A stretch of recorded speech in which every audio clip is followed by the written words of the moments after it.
Yeah, hi everyone. Welcome to PrepFusion. So, in this video, we are going to study about limit, continuity, and differentiability.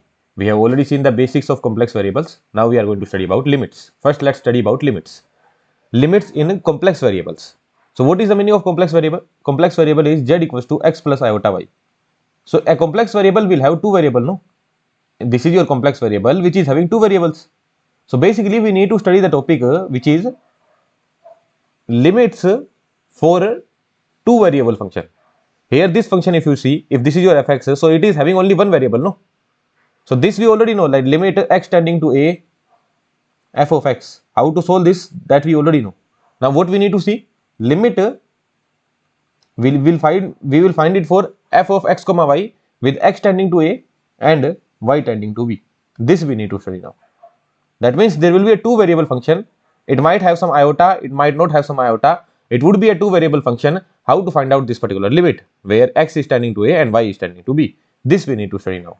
Understandable? Because complex variable will have two variables, right? So it will become a two variable function. F of z will be a two variable function, no? Understandable? So that we will study, but let's revise, let's revisit that how did we find out the limit in single variable function. So what we used to do, directly we can put 2 here. What we will get? 2 square, this will become 6 divided by 4, answer will be 3 by 2, right?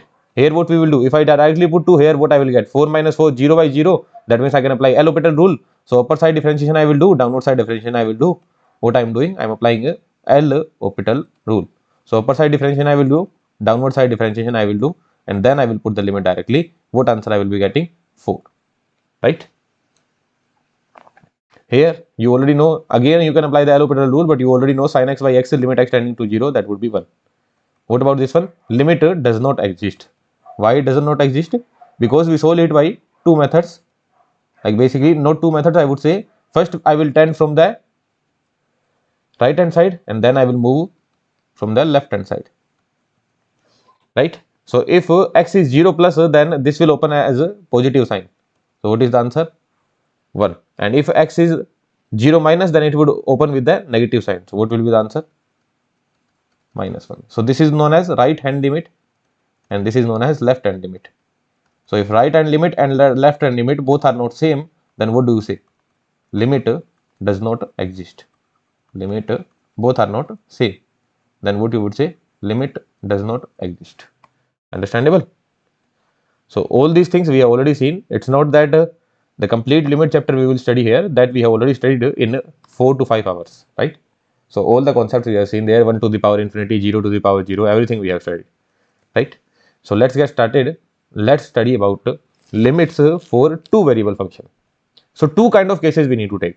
First case would be, sir, limit x tending to a, y tending to b, f of x comma y. This would be given. This you need to find out whether it exists or not.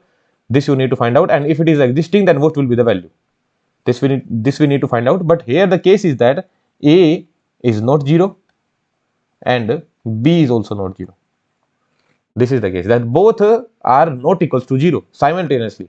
Like it's not x tending to 0, y tending to 0. It is your x tending to some number 2, y tending to some number -1. Basically, they should not be tending to 0. If they are tending to 0, then it will have a different method. Now they are tending to 2 and -1, so it will have a different method. So what we need to do? So let's get started. How we need to solve? So this is the question, how we need to solve. So first what you will do is that you will treat y as constant. This I am finding L1. First limit I will find out, which is L1. You will treat y as constant and you will put the limit of x only. First you will put the limit of x only. Treat y as constant. Don't do anything with y. Are you able to understand this point? First I am putting the limit of x. I am not doing anything with y. 2y square plus 3. So what I will do is that first I will solve this portion. What I will get? Limit y tending to -1 remains as it is. Now inside if you put x equals to 2, what you are getting? Sir, 4 plus y minus 4 divided by 2y square plus 3. 2y square plus 3. Did you understand this point? X equals to 2 I have put here. So 4 plus y minus 4 divided by 2y square plus 3. Now what I will do? Now I will solve this part. That means I will put y equals to -1 here. So what I would do? y 4 and minus 4 will get cancelled out. Y equals to minus 1, I will put minus 1. Here I will put minus 1, then what I will get? 5. So this is the value of L1 I am getting. What is your L2? So this time what you will do, you will keep x outside and you will take y inside. That means first you will solve the limit for y and then you will solve the limit for x. So there, that's a method only. You cannot argue that sir why this is happening. That's a method. Okay. And sir why this is happening, sir why this method has been developed, all this reasoning you don't need to know. That why this method came. Only you just need to know that yeah, this is the method, this is how we need to solve. Why this method came? If we were studying gate for mathematics, no. If we are giving gate in mathematics only, you are giving gate in electronics or mechanical or civil or any other branch. You are not giving gate in mathematics. So there you will discuss the reasoning, but here only method we are discussing. So limit x tending to 2. This remains outside. Now limit of y I need to put. X remains as it is. X square would remain as it is. Limit of y I need to put. So a very simple method it is, right? Very straightforward method. Simply you just need to limit of y we are putting, no? Limit of y we are putting. So this would become divided by 5. Divided by 5. Because y equals to minus 1 we have put, no? So this will become 5. Yeah. Understandable? Now what we need to do? Now we need to solve this particular part. So if we solve this particular part, that means x tending to 2 I need to put. So this will become 4 minus 1 minus 4 divided by 5. So what is the answer? Minus 1 by 5. What do I see? L1 is coming out to be equals to L2. If they are coming out to be equals to L2, that means limit exists. If both are same, that means limit exists and it is finite, and that is equals to minus 1 by 5. There you go. This will be the answer. That's it. If both comes out to be different, then limit will not exist. If both comes out to be same, that means limit is existing. So this is how you need to check for the case when your A and B both are not 0. Simultaneously, like this case is possible that x tending to 0, y tending to minus 1. Then you will solve in this manner only. Like basically you need to avoid the origin. You need to avoid the origin. That means this case is not taken. Which case is not taken? Only the origin case is not taken. That means x tending to 0, y tending to 0. Or what you can say? Or you can say z tending to 0 as well, no? Because what is z? Z is nothing but x plus iota y. So if x is tending to 0 and y is tending to 0, then z will also tend to 0. Right? So this is how you can say that I am avoiding the origin. What this is? This is your origin only. So apart from origin, if they are asking at any other point, then this is how I will do. First I will put the limit of x, keep y as constant, then put the limit of y. Or first I will put the limit of y, then keep x as constant, and then put the limit of x, then check both of them are same or not. If they are same, that means limit would exist and would be equal to the finite number. If they are not same, then it would not exist. Let's just say this question has come in your examination. Let's just say this question has come in numerical answer type, or options are mentioned and in none of the option do not exist. This option is not even there, does not exist. This option is not even there. Then what you would do? You only need to check for one case only. Like I will only find out L1, then I would know that sir limit is existing, then I don't need to find out L2 because L1 would be equal to L2 only. Are you able to understand this point? These kind of things in the limit chapter we have seen that if a numerical answer type is coming, that means limit will surely exist. Or if some question is coming where in the option limit does not exist, this option is not even available. What does that mean? That means limit will exist for sure. That means I will only find out L1 and I will say answer will be minus 1 by 5. That's it. Because if limit is limit existing, then L1 and L2 will be same only, right? So if this question is coming in numerical answer type, then what I would do? First I would find out L1, keeping, you can say that x is tending to 1 and y is tending to 2. So let's keep x aside and y is tending to 2. First I am solving with respect to y. Y tending to 2. Here you will put.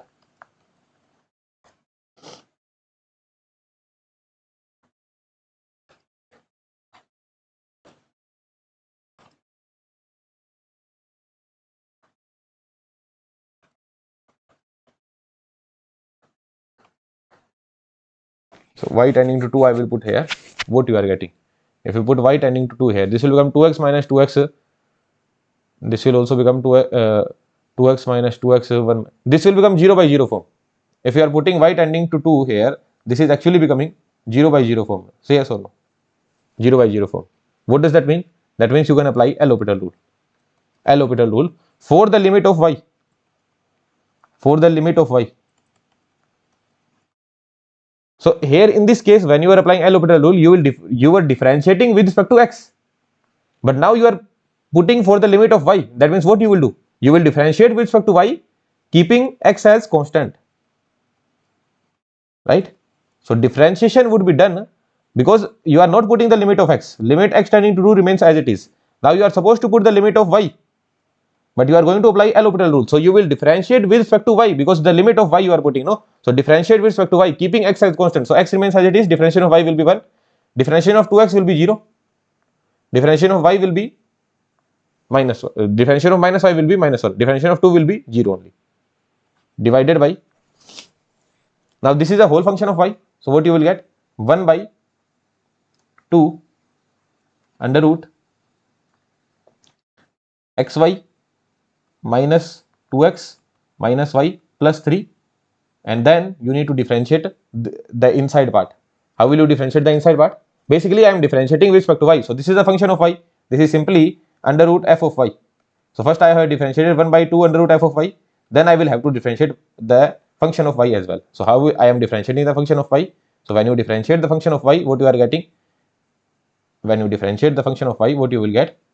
Here you will get sir, x as it is, differentiation of y will be 1, 2x differentiation will be 0, differentiation of y will be minus 1 here, and differentiation of 3 will be 0 only. Minus differentiation of this quantity, that would be 0 only. So this is what you are getting. So this is also your x minus 1, this is also your x minus 1, and this is also your x minus 1. So x minus 1 and x minus 1 is getting cancelled out, and this guy is going upward. This particular thing is going upward, right? So here it is x tending to 1 actually. So what you can see, limit x tending to 1, limit y tending to 2, limit y tending to 2, and the downward one thing is going upward, which is coming 2 under root xy minus 2x minus y plus 3. Put y equals to 2 here, what you will be getting? Limit x tending to 1,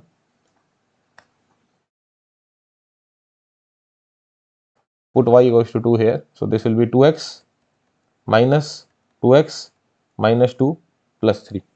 Y equals to 2 we are putting, right? So 2 is outside only, this 2 remains as it is. Y equals to 2 we have put, so this will become 2x, this is already 2x, this will become minus 2 and 3. So 2x getting cancelled out, answer is coming out to be limit x tending to 1, 2, and 2x getting cancelled out, this is under root 1. So this is what you are getting, 2 into under root 1 will be 2 only. Now you need to put the limit of x, you need to put the limit of x, but here there is no term of x. So what is the answer you are getting? Answer you are getting is 2. So what is the limit you are getting? L1 is coming out to be 2. So if it is a numerical answer type, I will simply put the answer, that is 2. Is that clear to you? First I put the limit of y. When I put the limit of y, it was getting 0 by 0 form, L'Hopital rule. For the limit of y, that means differentiation will be done with respect to y, keeping x as constant. So differentiation with respect to y I have done keeping x as constant, and then I saw that if I put the limit, it is coming out to be a constant value. So no meaning of putting the limit of x. So answer is 2. Similarly, I will do L2 as well. What I will do? I will find out L2 as well. This time what I will do? I will keep y aside and limit of x inside will go. And let's just copy this, because this I will have to write again. So this time inside limit x tending to 1 will go. Although it is not required if it is numerical answer type, but still let's do it. Okay. So if I put the limit, what you will see? If I put x equals to 1 here, you would directly see that this will come out to be x minus 2x. X equals to 1 if you put. X equals to 1 if you put, it is not coming out to be 0 by 0 form if you put x equals to 1.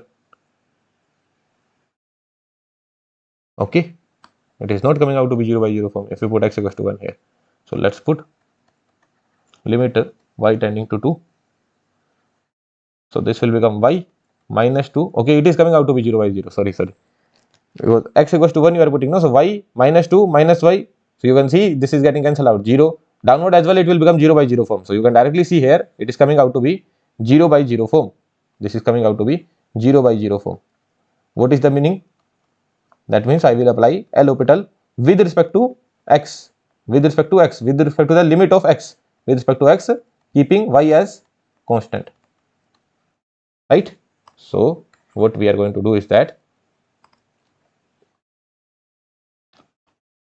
limit y tending to 2, limit x tending to 1, and you are differentiating with respect to x, so y as it is minus 2, that's it. You are differentiating with respect to x, no? So y as it is, differentiation of x will be 1, differentiation of 2x will be 2, differentiation of y will be 0, differentiation of 2 will also be 0, because y is a constant value, right?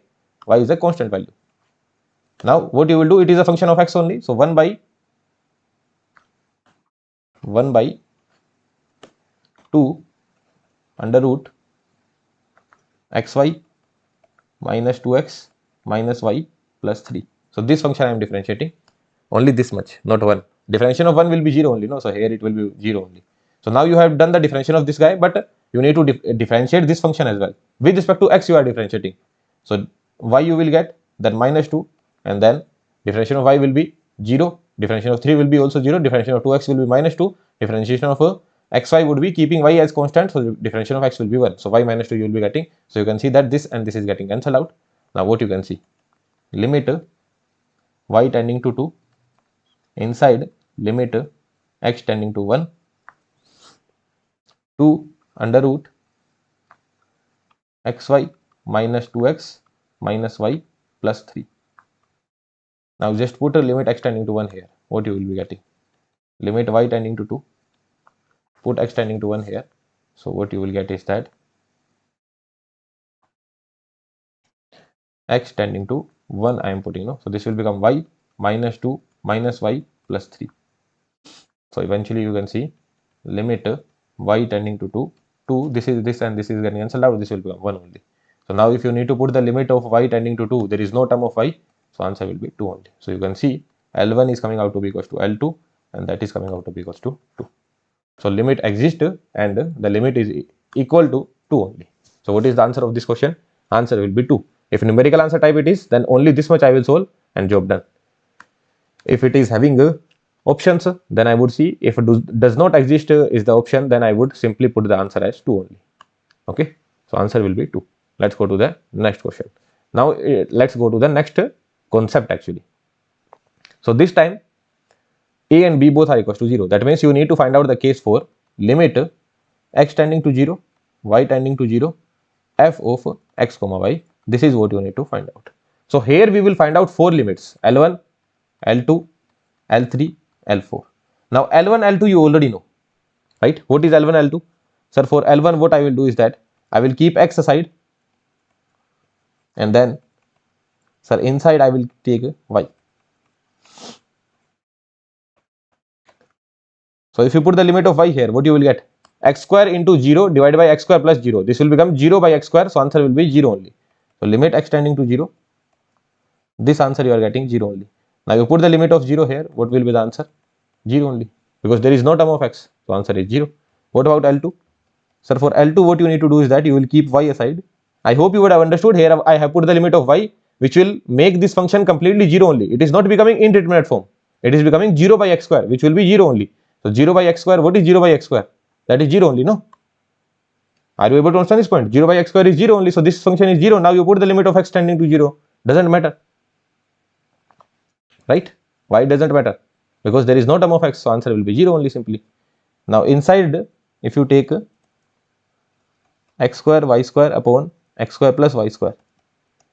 Now here what I will do? I will put x tending to 0. So what is the answer you will be getting?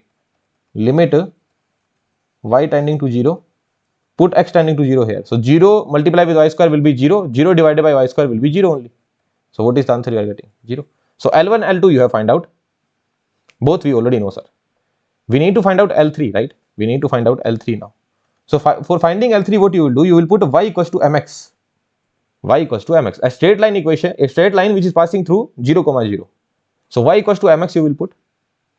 Okay. So you already know that, sir, y equals to mx I am putting. I already know that x is tending to 0. Then where y will tend? Y will surely tend to 0 only, no? Like here in this expression, what I am going to do? Here x is tending to 0 and y is tending to 0. And sir, in place of what I am finding L3. In place of y, what I am putting? Mx I am putting. In place of y, I am putting mx. In place of y, I am putting mx. Now you let me know one thing. When I write down L3 again, here, do I need to put the limit of y? Because y is gone, no? Y is gone. It has become only x. Now what it has become? M square x to the power 4 divided by x square plus m square x square. This is what I am getting. Say yes or no. Y equals to mx I need to put. So x square, so m square x to the power 4 divided by x square plus m square x square. Now when I am putting the limit, I will put the limit of only x tending to 0. Say yes or no. I don't need to put the limit of y tending to 0. Why is that so? Because sir, y is not even available here. So I will just put limit x tending to 0. So if I put limit x tending to 0 here, what it will become? It will become the form of 0 by 0, right? So but what I can see here is that, so limit x tending to 0, I can directly see that I can take x square common from the downward side. I can take x square common because 1 plus m square, and then I can take x square common. Say yes or no. So what it will become? This will become x to the power 2. So when you are finding L3, it is coming out to be limit x tending to 0, m square x to the power 2, m square x to the power 2 divided by 1 plus m square. Say yes or no. You could have applied L'Hopital rule as well, but before applying L'Hopital, let's use our brain that this is getting cancelled out. No? So this is what you are getting. Now put the limit. What your answer you are getting? 0. So L3 is also coming out to be 0. Now when you need to find out L4, what you will do? For finding L4, you will put y equals to mx square. Okay. Y equals to mx we have checked. Now you will put y equals to mx square. So what you will do? You need to find out L4. Limit x tending to 0, y tending to 0, x square as it is, x square as it is. In place of y, I am putting mx square whole square divided by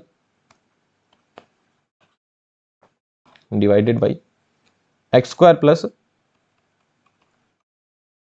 mx square whole square, right? So now what you will do? You already know that, sir, limit x tending to 0 is enough. So m square x to the power 6, m square x to the power 6 divided by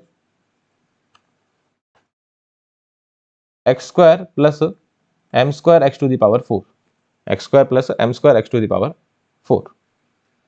Understandable? Now again the same scenario, that sir, if I put the limit 0 here, it will become 0 by 0 form. But if I do something smartly, what I can see, sir, m square x to the power 6 divided by x square outside you take 1 plus m square x square. So you can see that, sir, this is becoming x to the power 4.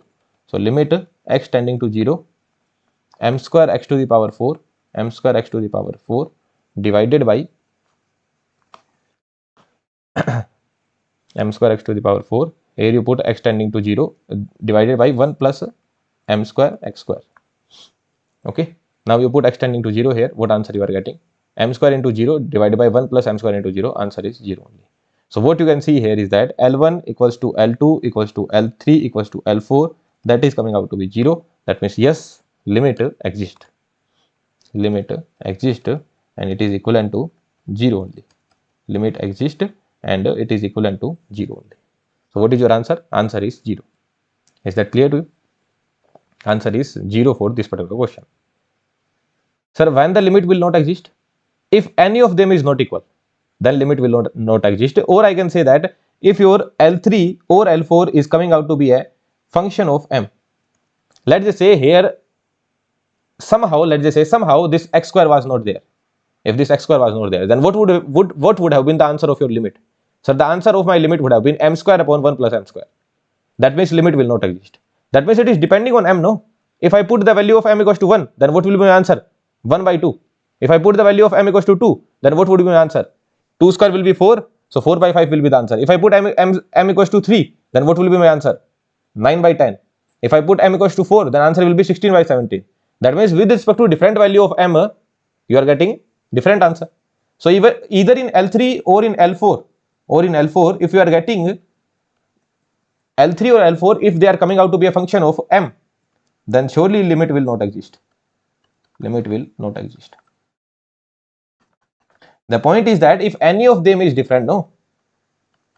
Like if let's just say L1, L2, L3 are same, but L4 is different, then limit will not exist. If L1, L2 are not same, then limit will not exist. Like if there is this sign, if there is not equals to sign anywhere, then limit will not exist. That means all four has to be same. They should not be a function of m. That means they should throw a constant value. They should throw same constant value. So all of them are throwing the value 0, 0, 0, 0 here. Understandable? Is that clear or not? So this is the meaning. This is how we check. So special cases are there. This was the simple case that x tending to 1, y tending to 2. Doesn't matter. You check for y tending to 2, then keep x tending to 1 as it is. Then check for x tending to 1, then keep y tending to 2 as it is. And this is how you will solve this question. But for x tending to 0, y tending to 0, there are two cases. First, you will check as it is, the way we have checked L1, L2. L3, L4 also you need to check with keeping y tending to mx and y tending to y equals to mx square. First, you will put y equals to mx, then you will put y equals to mx square. And this is how we will check. If they are not coming out to be a function of m and they are throwing the same values, then yes, limit would exist. Otherwise, it would not exist. Understandable? Solve this question on your own. Take your time. I need to drink some water. Then I will come back and we will solve this question. It is very easy. Try doing it on your own. Okay? Yeah. So did you solve this question? Let's get started. What I will do, I will find out L1. How will I find out L1? I will keep y aside, or I can keep x aside as well.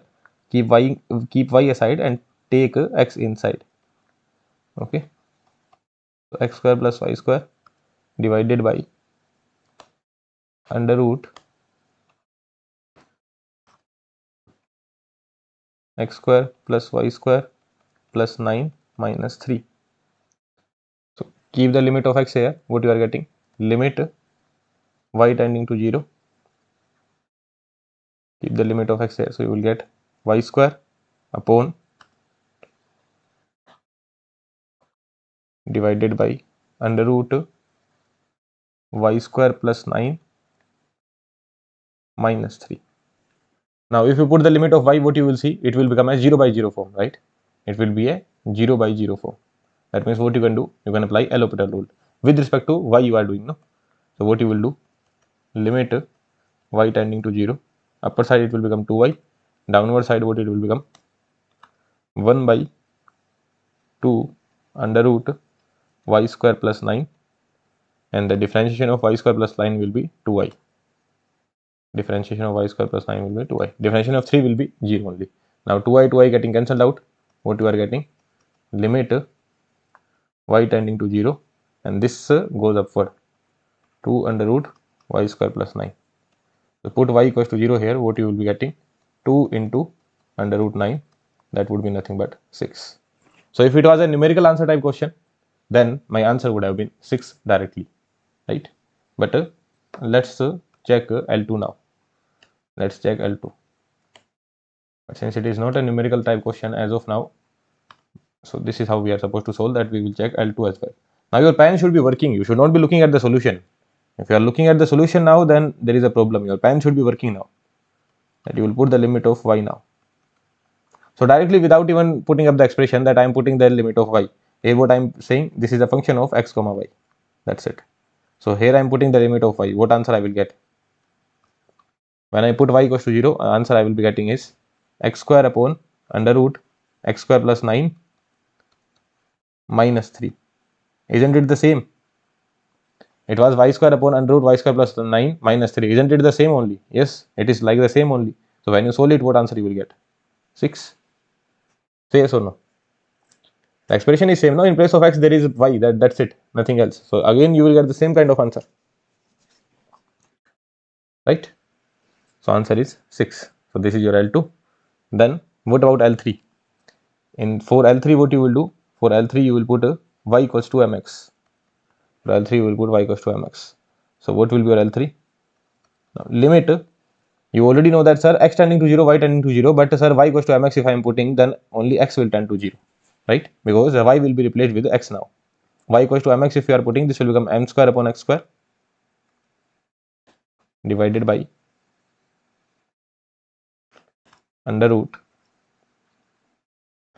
x square plus m square plus x square plus 9 minus 3. If you put x tending to 0, 0, 0, 0, it will become 0 by 0 form. What you need to do? You need to do the L'Hopital rule you need to apply. So 1 plus m square you can take common. Differentiation of x square will become 2x divided by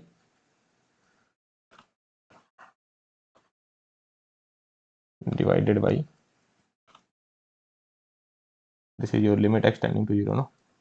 Yeah. So 1 plus m square is common. Differentiation of x square will become 2x divided by 1 by 2 under root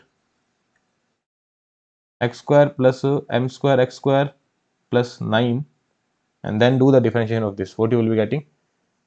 2x plus differentiation of x square will become 2x plus m square, differentiation of 2x square will become again 2x. Are you able to understand this point? So what answer you are getting? Here you can see that 2x you can take common. Basically it is nothing but 2x plus 2x m square. So this thing and this thing will get cancelled out. Are you able to understand this point? So your L3 is coming out to be limit x tending to 0, and this particular thing will go upside. 2 into under root x square plus m square x square, x square plus m square x square plus 9. Now you need to put x tending to 0. So if you put x tending to 0 here, what answer you will be getting? 2 into under root 9, answer is 6 only. So L3 is also coming out to be 6. What about L4? So for L4 what you will do? Y equals to mx square you need to put. So this calculation also you need to do on your own only. So what you will do? L4 will be, so this will become limit x tending to 0 only. In place of y I need to put mx square. So this will become x square plus mx square I am putting, so this will become m square x to the power 4 divided by, in the under root what you will be getting?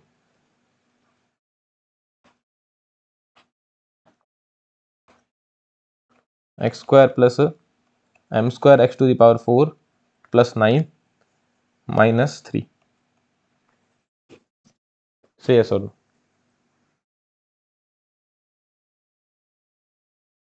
Right? Now if you put x tending to 0, it is getting 0 by 0 form only. So what you will do? Here differentiation for a bit longer time you will have to apply.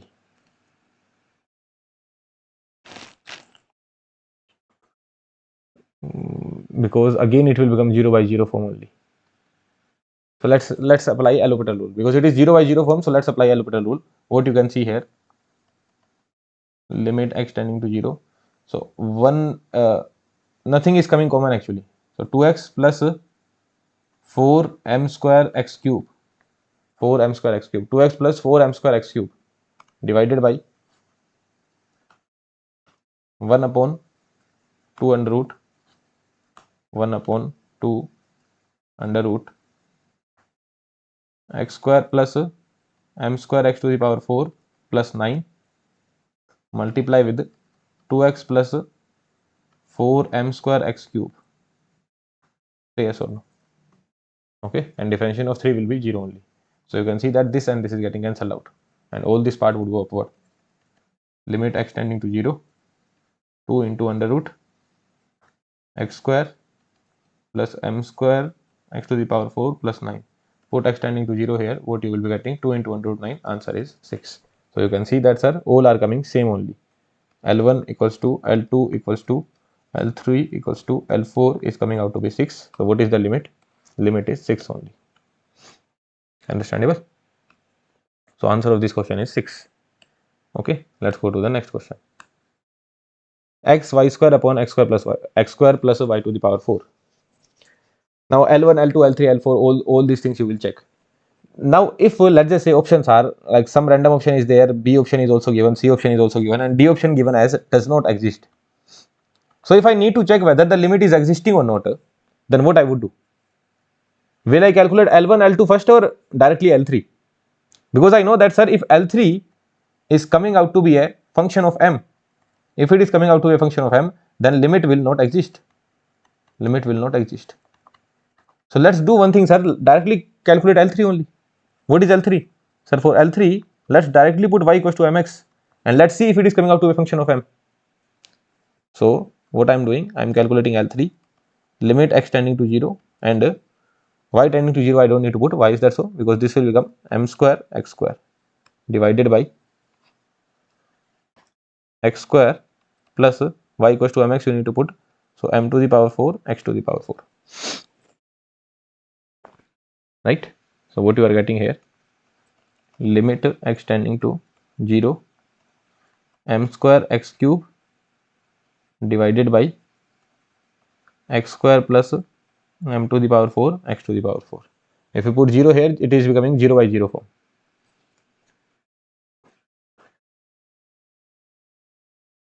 Can I take m square x square common? Y equals to mx we are supposed to put, no? So y equals to mx we are putting. So m square x cube, x square, and yeah. So if I take x square common, then what I will be getting? If I take x square common, then I will be getting, basically I am cancelling out, no? This is m square x cube divided by x square common I am taking. So here I am getting 1 plus m to the power 4 x square, right? So this and this I am getting cancelled out. So what I am getting? Limit x tending to 0, m square x upon 1 plus m to the power 4 x square. Say yes or no. Now if I put x tending to 0, it is not becoming 0 by 0 form, so it is giving you the answer of 0 only. So what does that mean? That means it is not coming out to be a function of m. That means L3 is not creating any problem. L3 is not creating any problem. So now we will have to calculate L4, L1, L2 again. Not again, we will have to calculate it. We did not calculate L1, L2, L4. L3 is not creating any problem. No, if L3 was creating the problem, then what I would see? Directly I would have clicked on this option. But L3 is not creating any problem. So most probably answer would be 0 only. But let's check. Let's calculate L1, L2 as well. So if I calculate L1, I can directly see, sir, limit x tending to 0 I will keep aside. Inside I will put limit y tending to 0. If I put y tending to 0 here, so this will become 0. This will also become 0 only. It will become 0 by x square form, which will be 0 only. So answer you are getting 0. If you calculate L2, you will keep y outside, but you will put x tending to 0. If you put 0 here, 0 into 0 will be 0. 0 plus y to the power 4 will be y to the power 4. 0 divided by y to the power 4 will be 0 only. So what is the answer? 0. L1, L2 is giving you 0, 0. Now same for L4 you also check. Y equals to mx to the power 4, mx to the power 2 you will put. So what you will be getting? So limit x tending to 0. This will become m square x to the power 4. So this will become m square x to the power 5, right? M square x to the power 5 divided by x square as it is, m to the power 4 x to the power 8. So limit x tending to 0, m square x to the power 5, x square you take common, 1 plus, now this and this will get cancelled out, limit x tending to 0 you will put, this is also coming out to be 0 only. You can directly put, no, limit x tending to 0. As of now it is coming 0 by 0 form, but you can see that, sir, this will get cancelled out. This will become x to the power 3. So 0 into m square divided by 1 plus 0. Answer will be 0 only. So what is the answer? Answer is 0. So all the limits are coming out to be 0 only. So what is the answer? Answer of limit is coming out to be 0. So this is also limit exists and answer is 0. So this option will be wrong. There will be one of the option where answer would be 0. Understandable? Let's go to the next question. Z by Z bar, and Z is tending to 0. What is the meaning of Z tending to 0? Z tending to 0 means, sir, x plus iota y tending to 0. And when it will tend to 0? Sir, it will tend to 0 when x is tending to 0 and y is tending to 0. So they are only asking the case of x tending to 0, y tending to 0. What is Z? Sir, Z is nothing but, what is Z by Z bar? Sir, Z by Z bar is nothing but, sir, Z is x by iota y. And this is x plus iota y, x minus iota y. This is the scenario. Okay. So this is what they are asking. That's our limit x tending to 0, y tending to 0, x plus iota y upon x minus iota y. So how to solve it? Very simple. L1, L2, L3, L4 you find out. Let's directly go to L3. Let's directly go to L3. Again, same options are there, no? It might happen that does not exist is there. So let's directly go to L3. So what your L3 is saying? L3 is saying that, sir, you put y equals to mx, and then let's see what happens. So if I put y equals to mx, what I can see? Limit x tending to 0, x plus iota mx divided by, here I can directly see that limit will not exist. Why is that so? Because, sir, I can take x common now. The scenario is limit x tending to 0. I can take x as common. What I am getting? 1 plus iota m divided by x I can take common, and I am getting 1 minus iota m. So you can see this is, and this is getting cancelled out. So your scenario is limit x tending to 0, 1 plus iota m divided by 1 minus iota m. And you can, what you can see now? You can see that, sir, it is coming out to be a function of m. What will be the limit now? You need to put the limit of x, but there is no term of x. So you are getting 1 plus iota m divided by 1 minus iota m. So what you can see here is that L3 is coming out to be 1 plus iota m divided by 1 minus iota m, which is a function of m. And what does it show? Limit does not exist. Limit does not exist. Is that understandable to you? Okay, simple question. Limit does not exist for this. So directly I checked for y equals to mx, which is coming out to a function of m. Then directly I can say limit does not exist. Let's go to the next one. Z into z bar. What is z into z bar? What is z bar? Z bar is z conjugate, right? Z into z bar, mod of z whole square, x square plus y square. So what they are asking? Limit x tending to 0, y tending to 0, x square plus y square. This is what they are asking. What do you think? What will be the answer? L1, L2, L3, all you can calculate. So first we will start from L3. L3 will be, sir, y equals to mx I will put.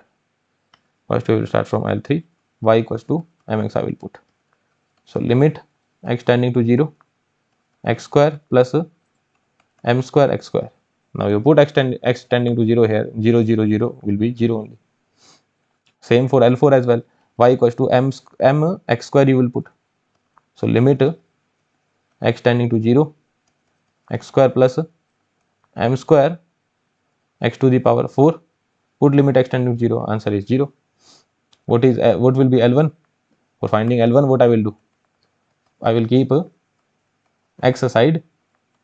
Limit y tending to 0, x square plus y square. So what is the answer?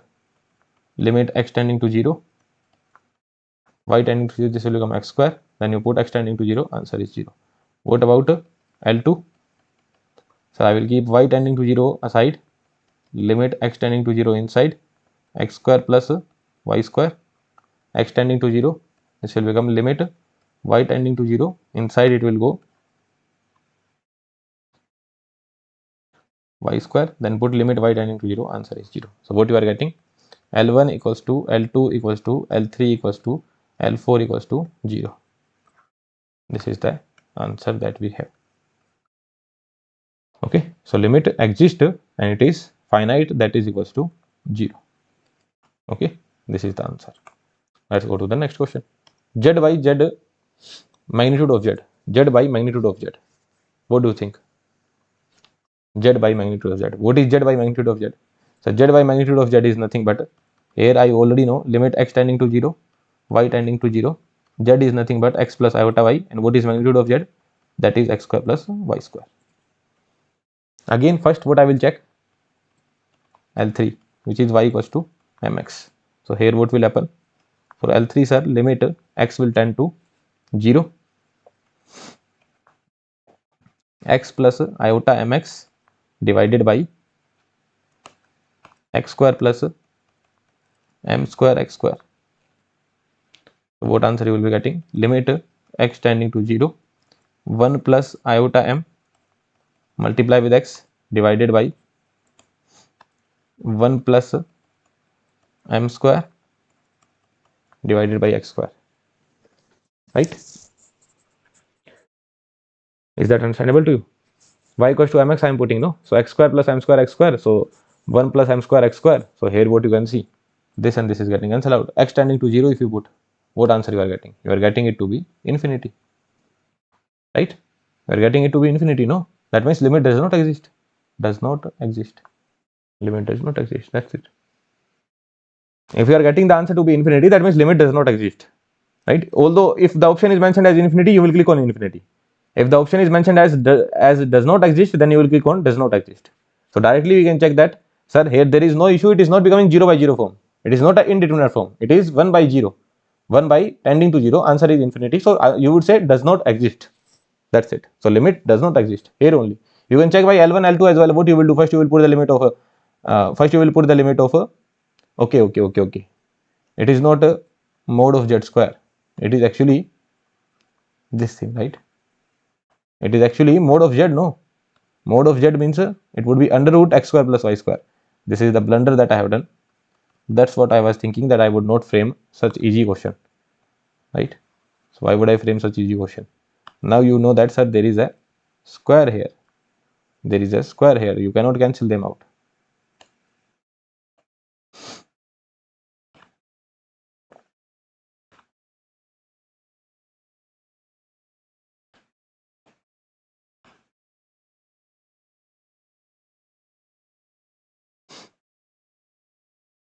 Right? Say yes or no. Now again, still limit does not exist would be the answer. This is wrong that I have done, but you guys can see what you guys can see. So limit x tending to 0, 1 plus iota m divided by under root 1 plus m square is coming out to be x divided by what is under root x square? Under root x square is nothing but mod of x. So you are supposed to find out what you are supposed to find out. So L3 is coming out to be 1 plus iota m divided by under root 1 plus m square limit x tending to 0 x by mod x. This you guys already know what answer it would show. You guys already know that, sir, if limit is tending to x tending to 0 plus, then it would throw, like basically we are supposed to find out this limit, and I know that, sir, answer will be does not exist. So if this limit is not existing, that means this L3 will also not exist, because what at 0 plus it will throw 1, and at 0 minus what it will throw? Minus 1. At 0 minus it will throw minus 1. What does that mean? That means the limit does not exist. That means this L3 will also not exist. So if L3 does not exist, so if L3 is not existing, then what is the answer? If L3 is not existing, that means this is also not existing. Okay, so only L3 I calculated. From L3 only I am able to make the conclusion. Why is that so? Because, sir, first of all, I matched it up. It is not mod of z square. It is under root x square plus y square. Then y equals to mx I need to put. That I have put here. Then I saw that x by mod of x, x by mod of x. This guy does not exist. What does that mean? That means limit will not exist. Okay, this is constant. This can come outside. This does not exist. That means limit will not exist. Understandable? Let's go to the next question. This is a gate PYQ only actually. This is a gate PYQ. How would you solve it? So z tending to iota is given. No? Z tending to iota. What is z? X plus iota y, which is given to 0 plus iota 1. What does that mean? That means x is tending to 0, y is tending to 1. So actually this is how we should have solved it. That's a limit x tending to 0, y tending to 1. So z is nothing but x plus iota y to the power 3 minus iota x plus iota y to the power 2 plus x plus iota y minus iota divided by x plus iota y minus iota. So what I would do, limit y tending to 1 aside. अभी pen नहीं चल रहा यार.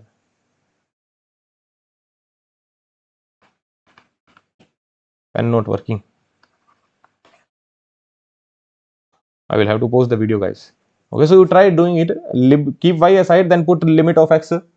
In that manner, you will get the answer. But there is one more way. What is that way? That I will tell you. Okay, so I will have to pause the video because pen is not working suddenly. Yeah, so did you solve this question? What you need to do is that let's keep y aside. Okay, let's keep let's keep y aside, and you are putting limit x tending to 0 in this function of x comma y. In this function of x comma y, you are putting x tending to 0. So if you put x tending to 0, what you will get? So limit y tending to 1, I will put x tending to 0. So I will get iota y to the power 3 minus iota y to the power 2 plus iota y minus iota divided by iota y minus iota. Now you need to put y tending to 1. You need to put y tending to 1. If you put y tending to 1, you can directly see that it will come out to be 0 by 0 form. If I put y tending to 1, this will become iota cube minus iota cube again, because this is y tending to 1. Iota square into iota will become iota cube. Iota minus iota. So 0 minus 0, everything would be 0 only. 0 divided by 0, it will become 0 by 0 form. What you will do now? You will apply L'Hopital. So let's apply L'Hopital. So limit y tending to 1. Let's apply L'Hopital. So let's keep iota cube as it is. This will become 3y square minus, let's keep iota cube as it is, because this is iota square, so iota square. So this will become 2y plus iota as it is divided by iota differentiation of y will be 1. Now in place of y you need to put 1. In place of y you need to put 1. So what you are getting? In place of y, you need to put 1. So this will become 3 iota cube minus 2 iota cube plus iota divided by iota. So this has become iota cube plus iota divided by iota. What is iota cube? Iota cube is nothing but minus iota, right? I hope you remember. Iota square is minus 1, so iota cube is minus iota divided by iota. Answer is 0. So when this question came in the examination, there was no option of does not exist. Like A, B, C, D were there, but no option of does not exist. Like option A was given as 0. So directly you could have clicked on answer as 0. Like this would be your answer. Directly you could have clicked, because you know that sir limit is existing, and if limit is existing, then L1, L2, L3, L4 all will come out to be same. This L1 only I have calculated. L1 is 0, so I already know that sir L2, L3, L4 all will come out to be 0 only. So yes, limit exists, answer would be 0. What could be the other way of solving this problem? The same question I need to solve. What could be the other way?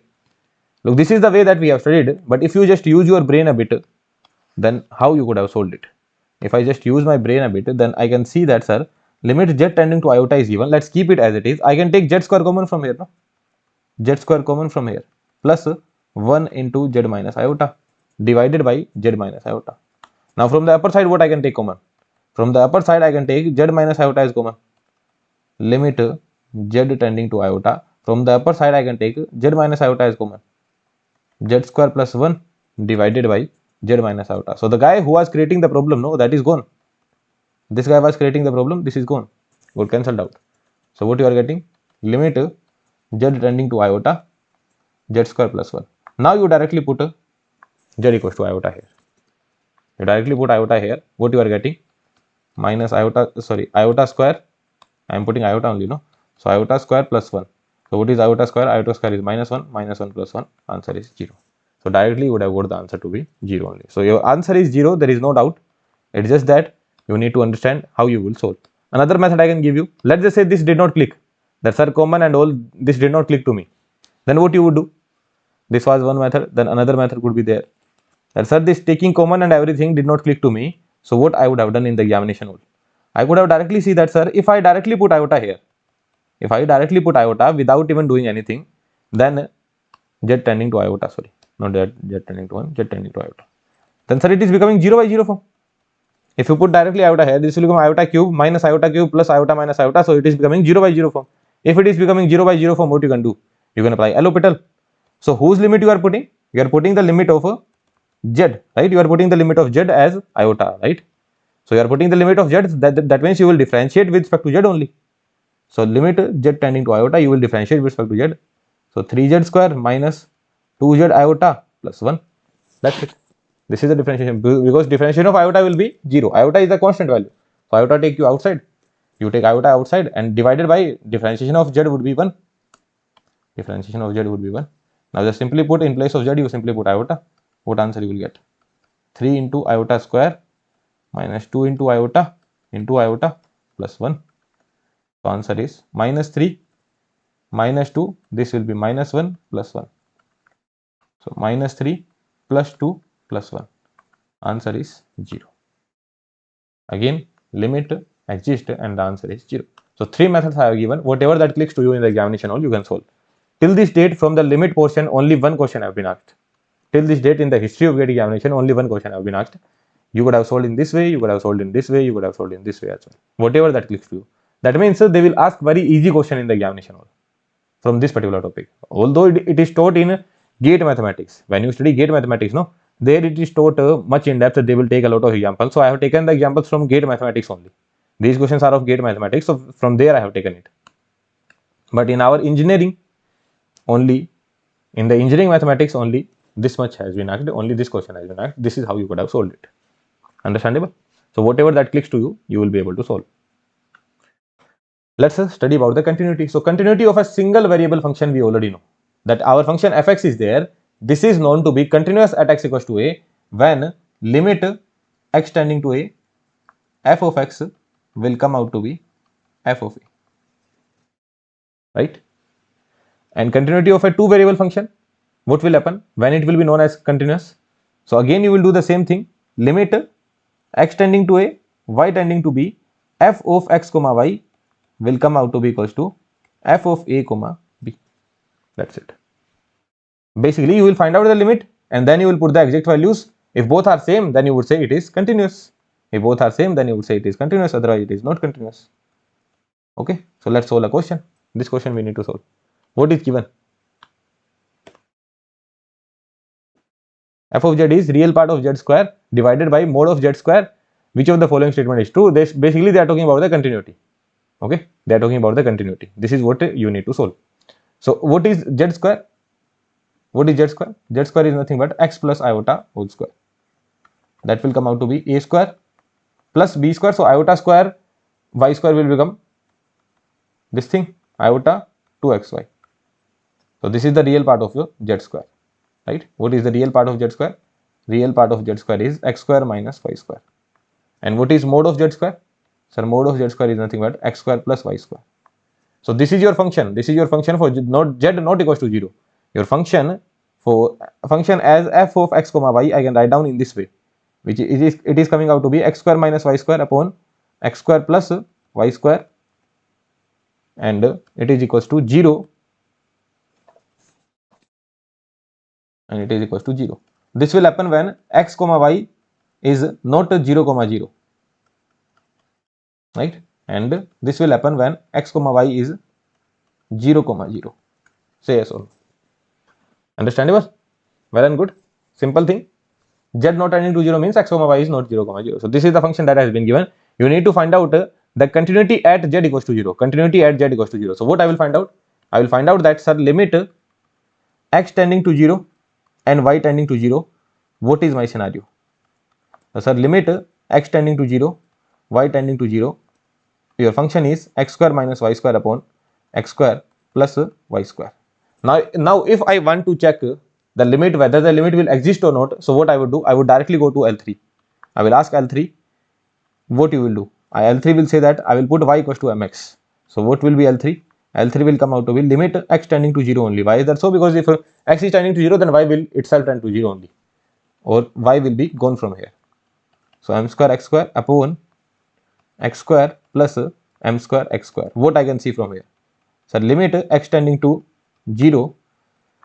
Sir, 1 minus m square upon 1 plus m square, multiply, and then x square is coming common, no? So x square divided by x square. So this and this is getting cancelled out. What is the answer you are getting? So you need to put the limit of x, but there is no term of x. So this is the answer that we are getting. So what you can see here, so it is not even L3 is coming out to be 1 minus m square upon 1 plus m square, which means that it is a function of m. That means limit does not exist. That means this thing itself is not existing. This thing itself is not even existing. This does not exist. Then how it could be equivalent to f of x equals to 0 and y equals to 0. That means how it could be equivalent to f of 0 comma 0. What is the value of f of 0 comma 0? So that is equals to 0 only. This is equals to 0 only. But they are not equal, right? Since they are not equal, what does that mean? That means it is not continuous. So f of z is continuous? No, f of z is discontinuous at z equals to 0 because limit does not exist. Okay, it is discontinuous at z equals to 0 because limit is equals to 1. No, this is wrong. Limit is not equals to 1. Limit does not even exist. And how you can be sure about it? That how you can say that, sir, limit does not exist? Because, sir, I have checked for y equals to mx. It is coming out to be a function of m. If it is coming out to be a function of m, that means, sir, it is gone all over. Okay, so option C would be correct. Solve this question. What is your function? You can see z square divided by z conjugate. Z square divided by z conjugate. What is z square? Directly now you guys will directly remember. Although we have already calculated what is z square, this is your z square. From now onwards, you guys will directly remember. You will try to remember it. If it is not possible for you, then it is fine. But directly I will write down the result. This will be the result directly without even thinking. X square plus iota y square will be x square minus y square plus iota 2xy, 2ab, so iota 2xy divided by z conjugate. What is z conjugate? That I already know. X minus iota y. Okay. So this is your function of x comma y. What is your function of x comma y? The function of x comma y is defined in this manner. It is x square minus y square plus iota 2xy divided by x minus iota y. with x comma y not equals to 0 comma 0, and it is equals to 0 with x comma y equals to 0 comma 0. Understandable? Okay, so now we need to check the limit. So let's check the limit. So what I am supposed to do, limit x tending to 0 and y tending to 0. At what point I am supposed to check this? Again and again I will have to write down. So what I do is that I will copy it.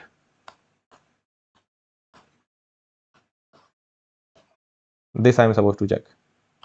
This I am supposed to find out. So what I would do, first I will go to L3.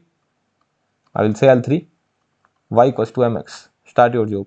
You will say limit x tending to infinity x square minus m square x square plus iota 2 x dot mx divided by x minus iota mx. So limit x tending to 0, what you will see, x square x square x square, no, so x square you can take common outside, x square you can take common, 1 minus m square plus iota 2m, x square you are taking common, 1 minus m square plus iota 2m divided by x into 1 minus iota m. So you can see this and this is getting cancelled out. You put x tending to 0 here. What is the answer you are getting? 0 multiplied with something divided by some constant value. Answer is 0 only. So sir, first win I have got. That sir, yes, it is existing. L3 is coming out to be equals to 0. L3 is actually coming out to be equals to 0. You will check for M4.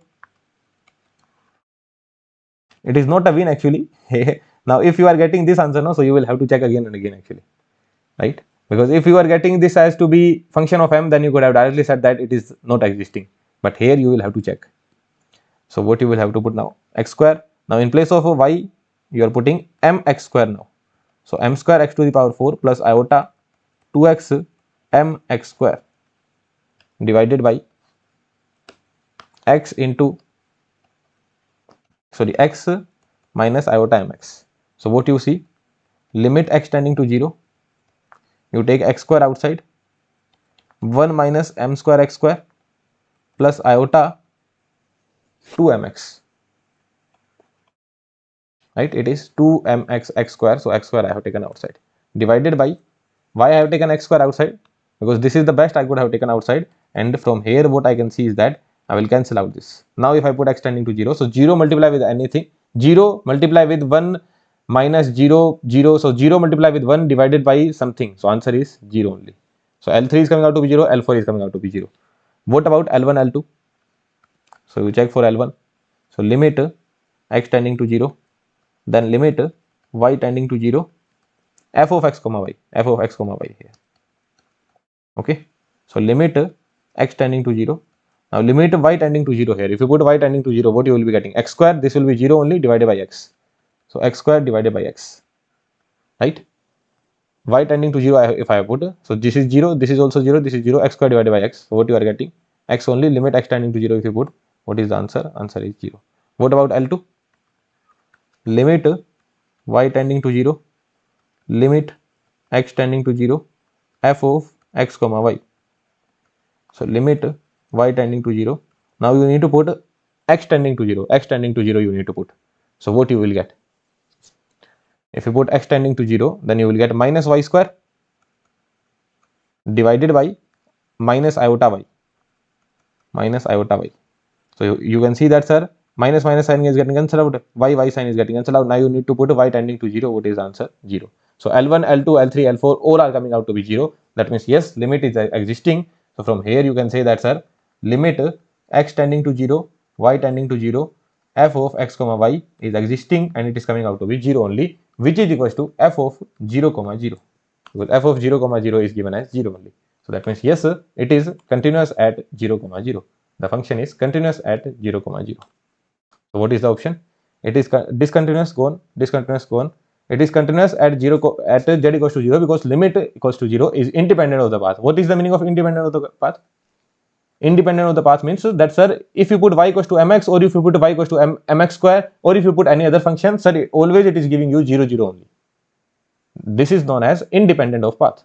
Okay, so that's why this option is correct. What this option is saying, fz is continuous along only the real and imaginary axis but discontinuous everywhere. This is wrong. It is continuous at z equals to 0 because limit is existing and it is independent of the path. What is the meaning of independent of the path? Actually what we are doing is that we are approaching 0 comma 0. Let me tell you what we are actually doing. Okay, just like actual thing I am telling you. When you find out the limit here in the single variable function, what do? This is your x equals to a, no? So you approach x, you approach it from here, then you say that I am tending x is tending to a minus, and when you approach from here, what do you say? I am tending x to a plus, right? X is tending to a plus, x is tending to a minus. You need to approach this point x equals to a. This is how you approach. But now we need to approach x equals to a as well and x equals to b as well. What we need to do? X equals to a and y equals to b. So this time you are having a 2D axis, no? This time you are having a 2D axis. So you need to approach, let us say this point you need to approach, which is a comma b. So someone will say that, sir, I will approach like this. Someone here, you are having only two paths, either like this or like this. And someone would say that, sir, I will approach like this. Someone would say that, sir, I will approach like this. Someone would say I would approach like this. Someone would say I would approach like this. Someone would say I would approach like this. Someone would say I would approach like this. So there are a lot of paths. Here there are only two paths, x tending to a minus, x tending to a plus. So for 0 comma 0 we have developed a method that how will you approach. One time you will approach that, you will approach in this manner. One time you will approach in this manner. One time you will approach through this path with two equations, which is y equals to x, y equals to mx, and y equals to mx, and y equals to mx square. So four paths we have taken. This path, this path. What this path is saying? X tending to 0. This path is saying y tending to 0. Y is tending to 0 here, no? So one path y tending to 0, x as it is. Then x tending to 0, y as it is. Then with respect to y equals to mx, or with respect to y equals to mx square. Like mx square would look somewhat like this. Sorry, mx square would look somewhat like this. No, like this only. Y equals to mx square would look like this. So actually you are tending here, no? So it would look like this. Okay, a bit parabolic nature you will have. So this is how you will approach the point 0 comma 0. So this is the, I should say this is the issue, or I should not say issue. This is the way of approaching a particular point in 2D coordinate, that you are approaching from two sides. But here you are approaching from two sides only, but here you can approach from multiple sides. Are you able to understand this point? So that's why we solve in this manner. And when this option is given, which option? This option is given. So what this option is saying, that fz is continuous at z equals to 0 because the limit is independent of the path. So if you put y equals to mx or if you put y equals to mx square, both will give you the same results. Understandable? All good? All fine? So here you can approach from multiple paths, here you can approach from only two paths. So this was straightforward, but here we have developed some methods. Surprisingly, till this date, there is no question from continuity. Okay? From limit and continuity, till this date, only one question has been asked, which is this one. Only one question. From limit plus continuity. From only continuity, there has been no question. So this much practice is enough. 2 questions practice is enough. You will be able to solve if some question is coming. Next, we need to study about differentiability. Okay. Now some statement is written. You don't know the meaning of this statement. But before starting this topic, let me tell you something. We have studied mathematics right from beginning, right? From linear algebra we started, then we studied calculus, then we studied probability, random variable, stats, then vector calculus. All these topics we have studied. I gave you reasoning of every particular thing. Most of the things, like I would say for 90% of the things, I gave you the derivation as well. I gave you the proper reasoning for 90% of the things, right? Why I did so? Look, let's just say in future you become an EC engineer, you become a VLSI engineer, you become a mechanical engineer, you do your masters from there, or you take civil engineering, you do your masters from there. Or if you try to change your field, let's just say you want to become a data engineer, you want to become an AI engineer, you want to become an ML engineer, or you want to become a software engineer, then all these topics of mathematics might be used somewhere. Okay, in your life you can use it. But now we are left with two topics: complex integrals and differential equation. Look, this topic you will not use anywhere in your life. I'm telling you. Complex analysis, if we talk about complex integral, I should not say complex analysis, because first we will study differentiability, then analytic function and all those things. So this you are not going to use anywhere. Differential equation you will use, for sure you will use, but the differential equation that you use, that is different from what we study in mathematics. In mathematics, we will study a lot of differential equations, but in real life, you will use the differential equation with constant coefficient, not the variable coefficient. So there are different kind of differential equations. Okay, that I will tell you when we study this chapter. So the point is that you are not going to use these things in your life much. You will use it till your gate preparation only. Just the gate preparation ends. After that, you will not use it. Someone would say that, sir, what if some question is asked in the interviews, in IIT's interviews? What if they ask question from complex integral, complex analysis, or differential equation? They will not ask anything from here. They will ask only from here. That is the guarantee I am taking. They don't ask from here because they also know that you are not going to use complex analysis anywhere in your BTech, anywhere in your MTech. So they don't ask question from here. They ask question from here only. So why I am telling all these things? Because from now onwards, if I am telling that I am not going to give the derivation of this particular thing, that means it is having a very long derivation which is not useful for you. Look, whenever I teach, no matter whether I am teaching mathematics or any other course subjects, I teach all the subjects of electronics engineering, right? There, I always say that if you are preparing for competitive examination, then derivation is very important for you. And not the mathematical derivation, at least you should have the intuition that why this particular thing is coming, why this expression is coming. Same goes with mathematics as well. Same in the mathematics also, I say that you should have good intuitions. But here, from now onwards, if I am telling you that this happens, then you will have to admit that yes, this happens. How it came, that is not necessary for you. So here I am going to tell you the CR equation, Cauchy-Riemann equation condition. I am going to tell you the condition, that this is the condition of CR equation. So sir, how this condition came, that you don't need to consider, that you don't need to worry about. That, sir, how this condition came. So the answer of how is very long. Okay, it would take like 4 to 5 hours to explain how that condition came. Right? When we studied limit and continuity in single variable, how much time we spent there? A lot of time, no? But when we are studying for two variables, hardly we are spending 40-50 minutes because it is not that much necessary. Right? So similarly, here as well, I will tell you certain conditions. You need to remember those conditions. And how will you remember? That is up to me. You will not have pressure on your brain. That's why I will have to remember it. How will you remember? That is my concern. I will make you remember it. Okay? But reasoning and all, we will stop a bit. Okay? Reasoning, for every particular thing, you cannot expect reasoning from now onwards. Till this point, we have spent roughly around 150 hours looking at each other, studying with each other. I gave you enough reasoning, but from now onwards, roughly around 20 to 25 hours of content is left, considering complex analysis and differential equation together. So mostly 25 hours of content is left. In that 25 hours, if I am telling you to remember certain things, then please remember it. Don't feel like that, sir, what is the reasoning, how it came, how that came. Is that understandable to you? So let's get started.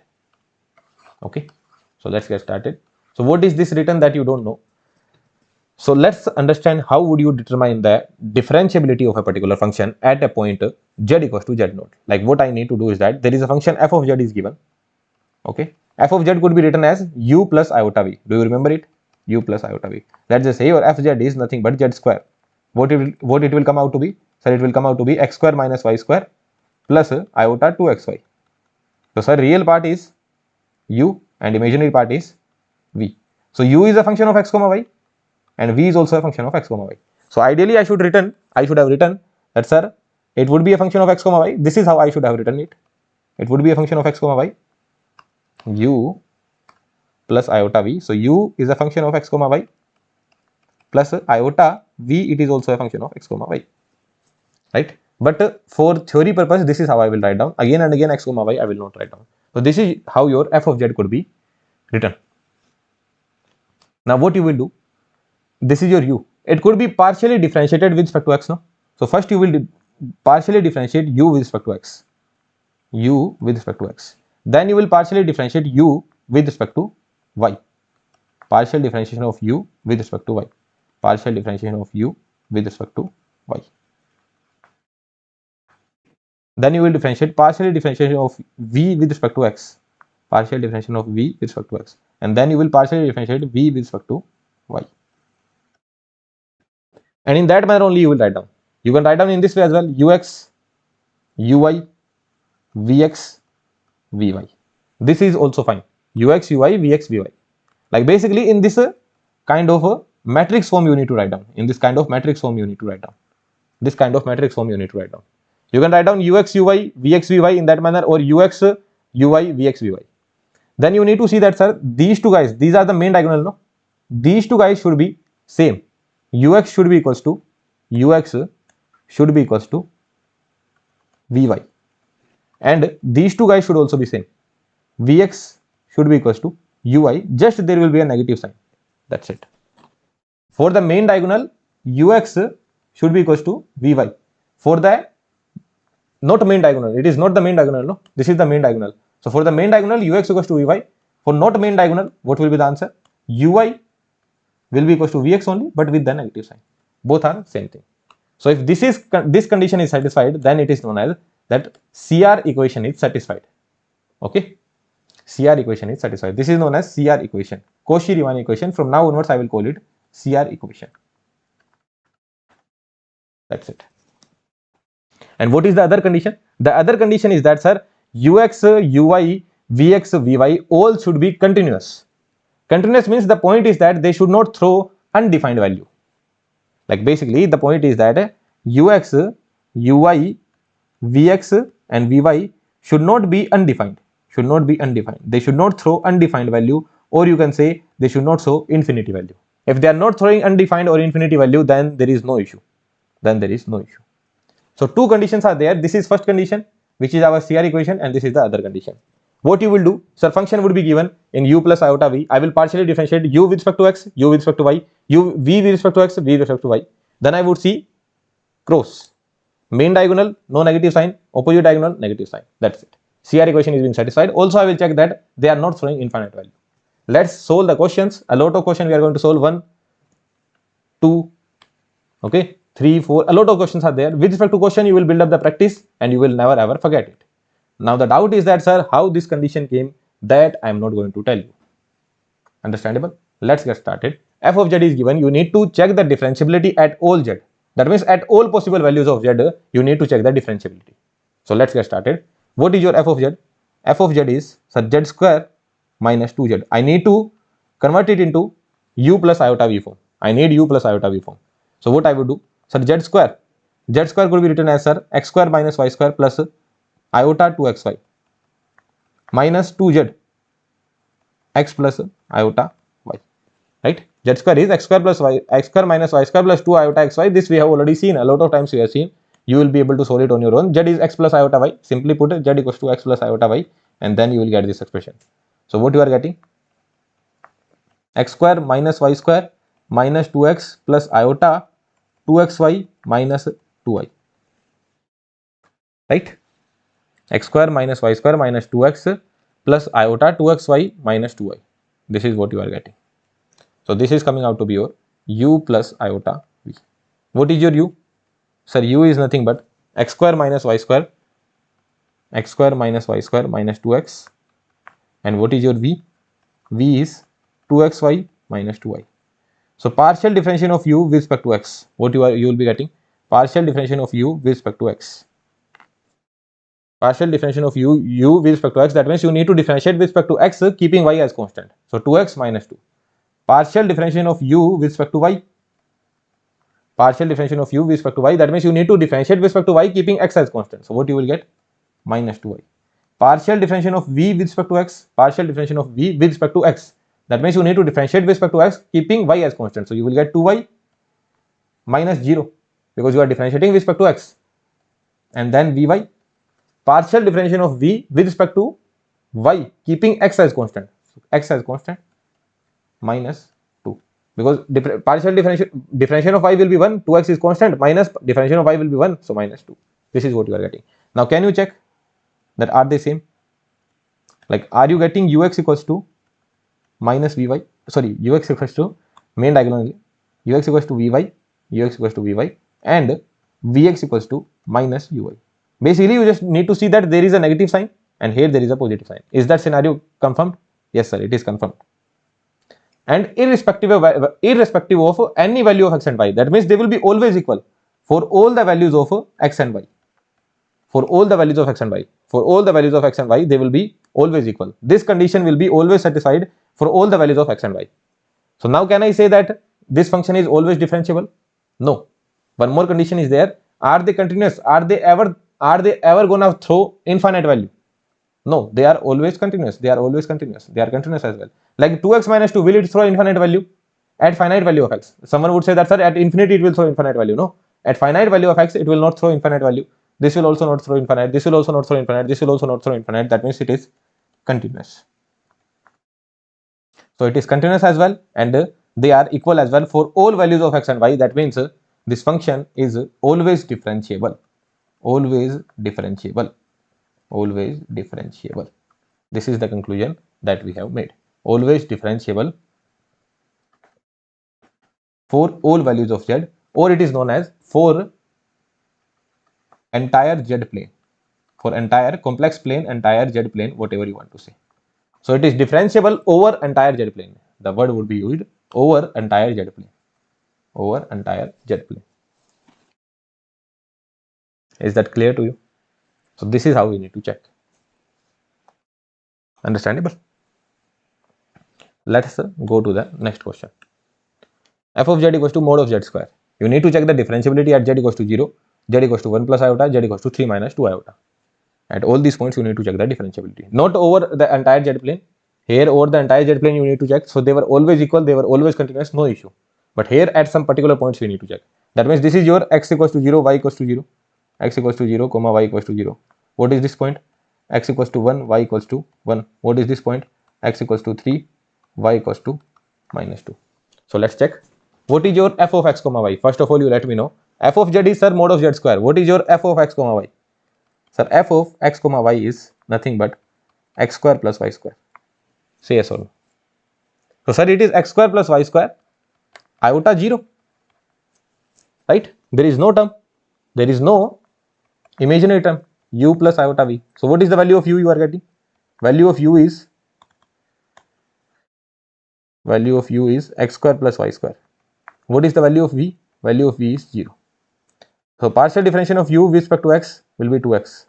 Partial differentiation of u with respect to y will be 2y. Partial differentiation of v with respect to x will be 0. It is 0 only, no? Partial differentiation of v with respect to y, that will also be 0. What is the condition?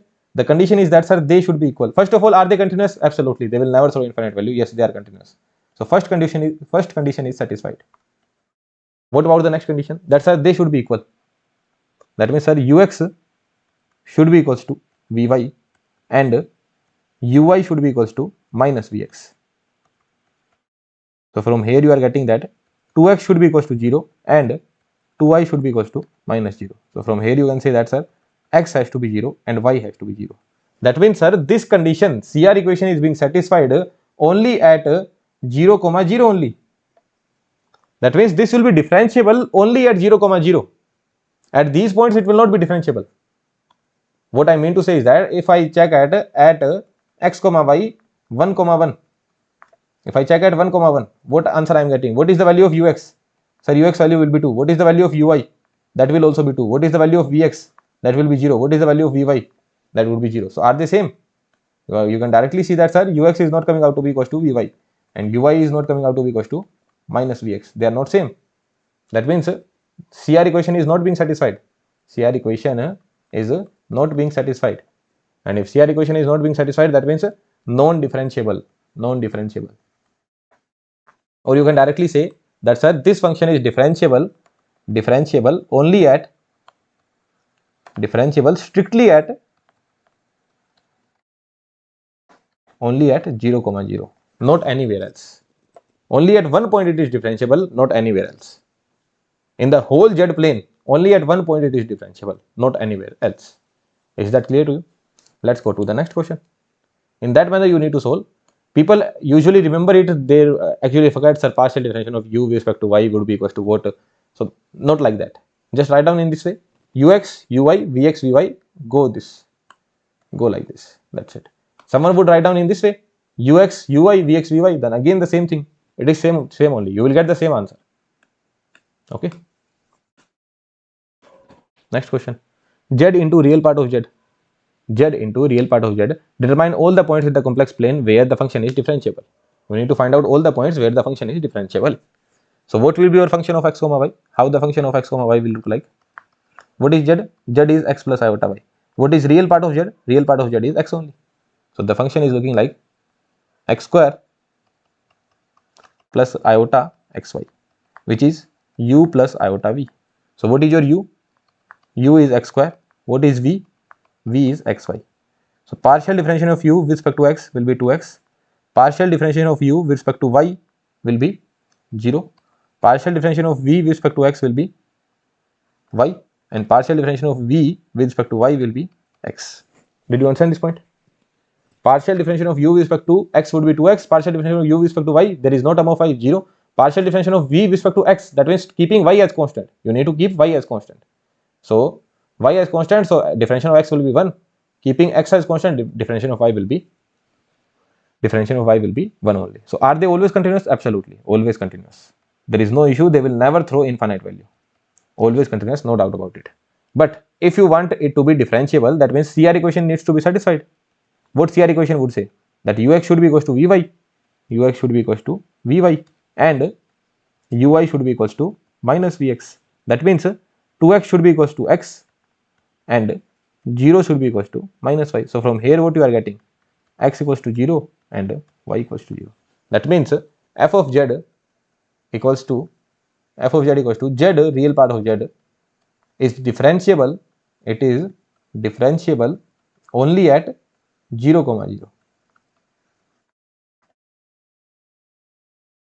Only at 0, 0. That's it. This is differentiable only at 0, 0. You can see that, sir, they will be equal only if x is 0 and y is 0. So they are differentiable only at 0, 0. Is that clear to you? Okay, let's go to the next question. Analyze the differentiability of f of z e to the power z conjugate across the entire complex plane. That means you need to tell all the points where this is differentiable. F of z equals to, what is given? F of z equals to e to the power z bar. Z bar means z conjugate. So e to the power x minus iota y. How do I differentiate real and imaginary part? Can I say, sir, my real part is e to the power x and imaginary part is e to the power minus iota y? This is wrong, right? You cannot do it.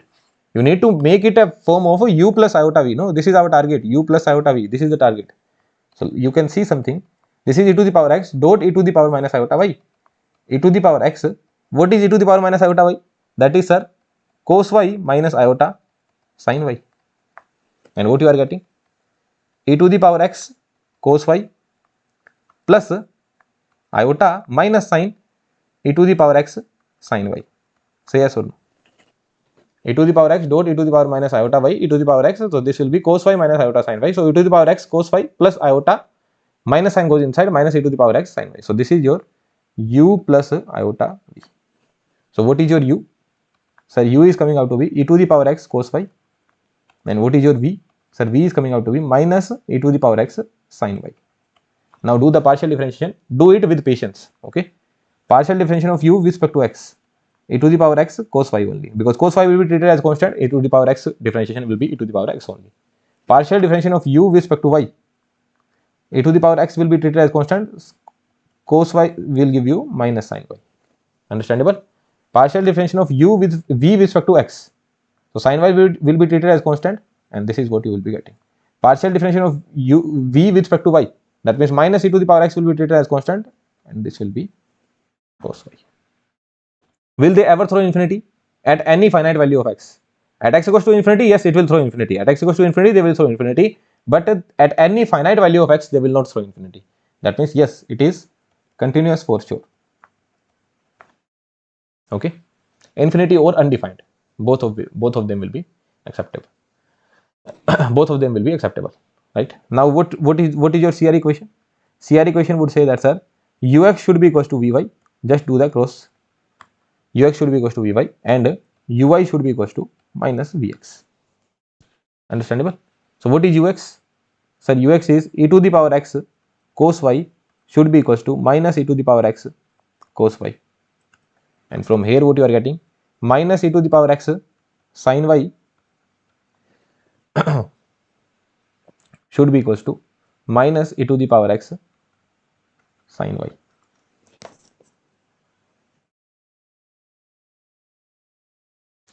Say, sorry, negative sign is there, no? So this will become plus, right?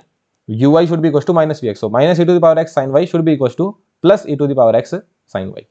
So from here what you are getting?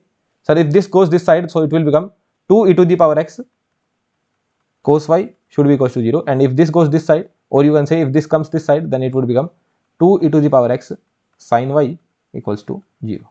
So from equation 1 and 2, what you can conclude, you are getting e to the power x sin y should be equals to 0 and e to the power x cos y should be equals to 0. Now can this function ever be 0? Like from here what you can conclude? You can conclude that sir, e to the power x equals to 0, sin y equals to 0. And from here you can conclude that sir, e to the power x equals to 0 and cos y equals to 0. Is it possible?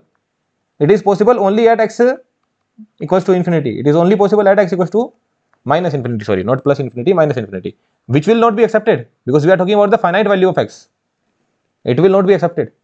It will not be accepted, right? Not accepted. That means this should be equals to 0 and this should be equals to 0. So your conclusion is that sir, CR equation will be satisfied. CR equation will be satisfied. CR equation will be satisfied if sin y equals to 0 and not or and cos y equals to 0. That means this condition should also be satisfied, this condition should also be satisfied, and this condition should also be satisfied. That means cos y and sin y both should be equals to 0. Is it possible? Both together 0. Both together 0. Not possible, no? Both together not possible. If sin y is 0, then cos y has to be 1 or minus 1. Or if cos y is 0, then sin y has to be 1 or minus 1. Both together 0 is not possible, no?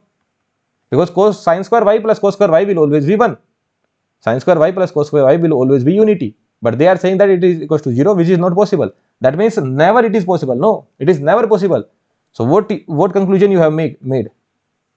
Both together never possible or not possible. So what is the conclusion that you have made? That fz, which was given as e to the power z conjugate, is never differentiable.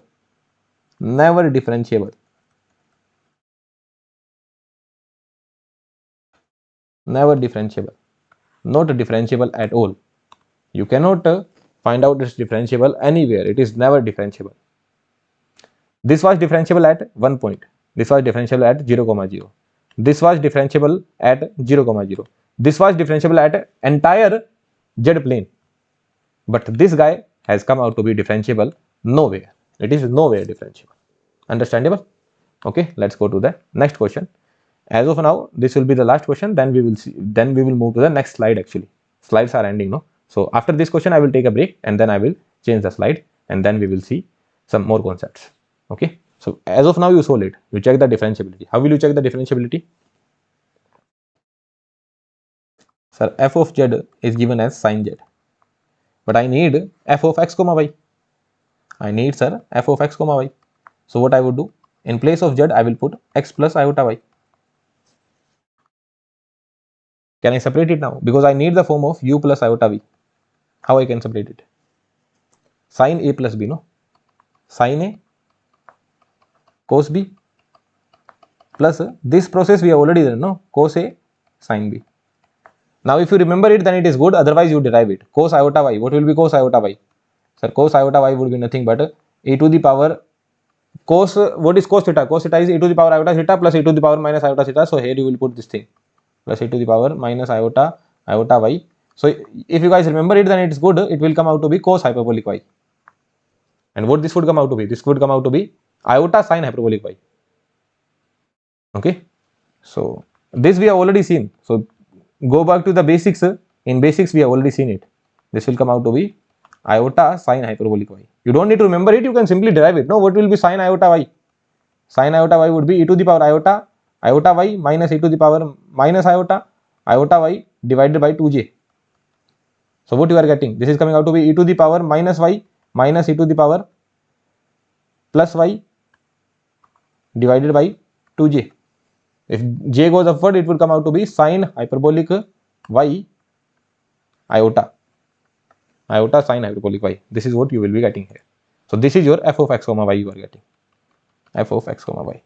So this is your u, this is your iota b. So what is your u? U is sin x cos hyperbolic y. And what is your v? cos x sine hyperbolic y. Okay, so this process we are doing in rough, that's why I am keeping here, although you should have been able to do it. Now one more rough thing you will let me know, what will be the differentiation of one more rough thing it is, what will be the differentiation of dy d by dy of cos hyperbolic y? You will let me know what is the differentiation of this. Sir, differentiation of this will be d by dy e to the power y plus e to the power minus y divided by 2. Say yes or no. What you will be getting? So differentiation of e to the power y will be e to the power y only. Differentiation of e to the power minus y will be minus e to the power minus y divided by 2. So that would come out to be sine hyperbolic y. And what is the differentiation of sine hyperbolic y? Differentiation of sine hyperbolic y. So d by dx e to the power y minus e to the power minus y divided by 2. So e to the power y, what will be the differentiation? E to the power minus y divided by 2. It will come out to be cos hyperbolic y. So differentiation of, अरे भाई x क्यों लिख रहा हूँ मैं यहाँ पे, differentiation of sine hyperbolic y is cos hyperbolic y, differentiation of cos hyperbolic y is sine hyperbolic y. There is no negative sign. Both have good relations, no negative sign. So u is there, v is there. So let's copy them and let's find out ux, uy, vx, vy.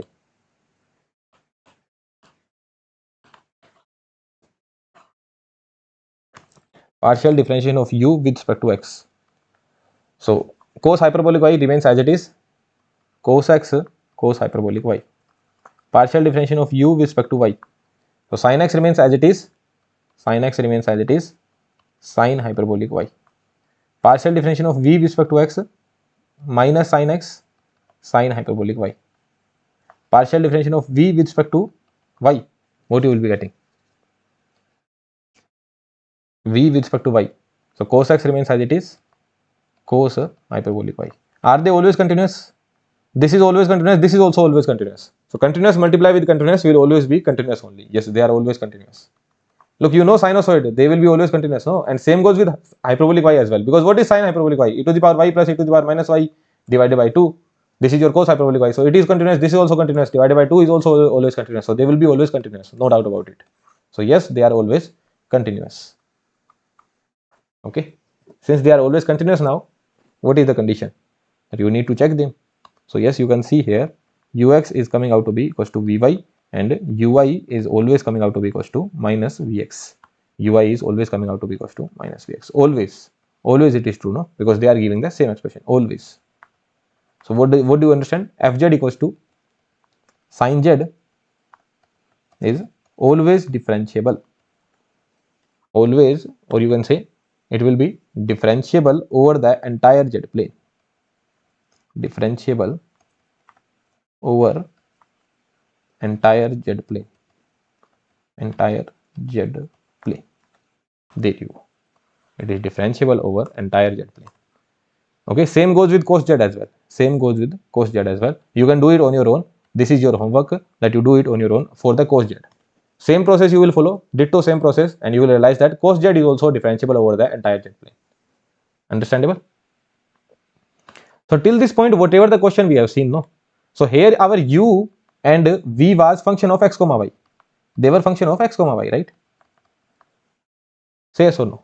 Now what if u is a function of r comma theta plus iota, v is also a function of r comma theta. If they are function of r comma theta, then sir, how this CR equation would change? As of now, the CR equation is ux equals to vy, vy equals to minus ui equals to minus vx. This is the equation. This is your CR equation. If they are function of x comma y, because you are doing the partial differentiation with respect to x, partial differentiation with respect to y. But what if, sir, they come out to be a function of r comma theta? So how you will do it? So that we will see in the next slide only. But let me take a break because slides are over. I need to change the slide. I will take a break, drink some water. You can also do the same. And then we will study if your u and v are function of r comma theta, then how your CR equation will change. Okay. Let me take a break and then I will come back. Yeah, welcome back. So we are continuing our lecture. So now we need to study CR equation, but this time your u comma v are function of r comma theta. What does that mean? Sir, our f of z was u plus iota v, right? So sir, previously u was a function of x comma y, we have seen, and v was also a function of x comma y. But sir, this time u will be a function of r comma theta plus iota v will also a function of r comma theta. What does that mean? Let's see by example. let's just say this is our example. We need to check the differentiability. So our f of z, this time I will write down f of z as, this time I will write down z as r e to the power iota theta. So now your function will become a function of r comma theta, no? In place of z, I am going to put r e to the power iota theta whole square. So what I will be getting? R square e to the power iota 2 theta. Understandable? Now e to the power iota 2 theta, what I can do? R square e to the power iota 2 theta, that would be cos theta plus iota sin 2 theta. So what you are getting? R square cos 2 theta plus iota r square sin 2 theta. And I can represent it by u plus iota v. So what is your u this time? Sir, u is a function of r comma theta only, which is coming out to be r square cos 2 theta. And sir, v is also a function of r comma theta, which is coming out to be r square sin 2 theta. Is that understandable to you? So this time your u and v are function of r comma theta. So how you can apply the CR equation? First condition would be that they should be continuous. Are they continuous? Absolutely. Will they throw infinite value? No. R square will be a magnitude, so it will be a positive value. Sin theta cos 2 theta, they will never throw infinite value, right? So they will be surely continuous. So first condition is continuous. Now what will be the CR equation? Previously the CR equation used to be, what used to be the CR equation? You used to write down ux here, partial differentiation of u with respect to x, partial differentiation of u with respect to y, partial differentiation of v with respect to x, partial differentiation of v with respect to y. So from here you used to say ux equals to vy and vx equals to minus uy. This was the condition previously, right? Cross multiplication, in that way we have remembered it. Similarly, this time what you will do? You will partially differentiate u with respect to r. That means you will find out del u by del r. Del u by del r. And then you will partially differentiate u with respect to theta. That means what you will find out? Del u by del theta. Then you will partially differentiate v with respect to r. That means what you will find out? Del v by del r. And then you will partially differentiate v with respect to theta as well. That means you will find out del v by del theta. Again the same thing, cross multiplication. That means your ur should be equals to v theta, and your vr should be equals to what? Vr should be equals to what? Minus u theta. Your vr should be equals to minus u theta. Just remember one thing, wherever you have written ur and vr, no, just multiply r. That's it. So this is the CR equation. This is the CR equation in r comma theta.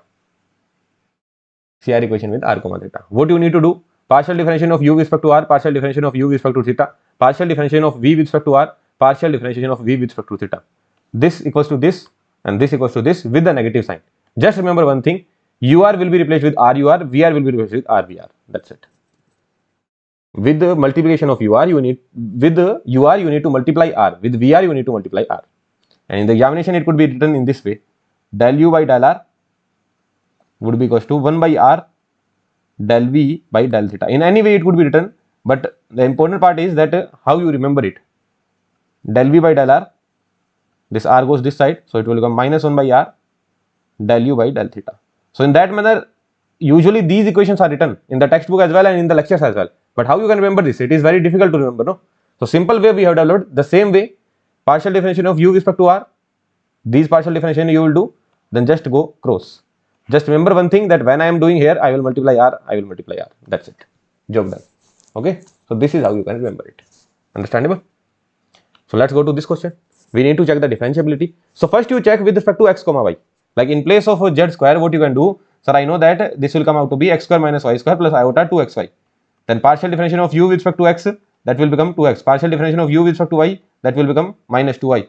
Partial differentiation of v with respect to x, that will become 2y. And partial differentiation of v with respect to y, that will become 2x. So are they same? Yes. Are they same? Yes. With the negative sign? Yes. That is, what does that mean? Yes, it is differentiable. CR equation is being satisfied. They are continuous as well. That means yes, they are always differentiable. Always differentiable irrespective of values of x and y. That means they are differentiable over complex plane.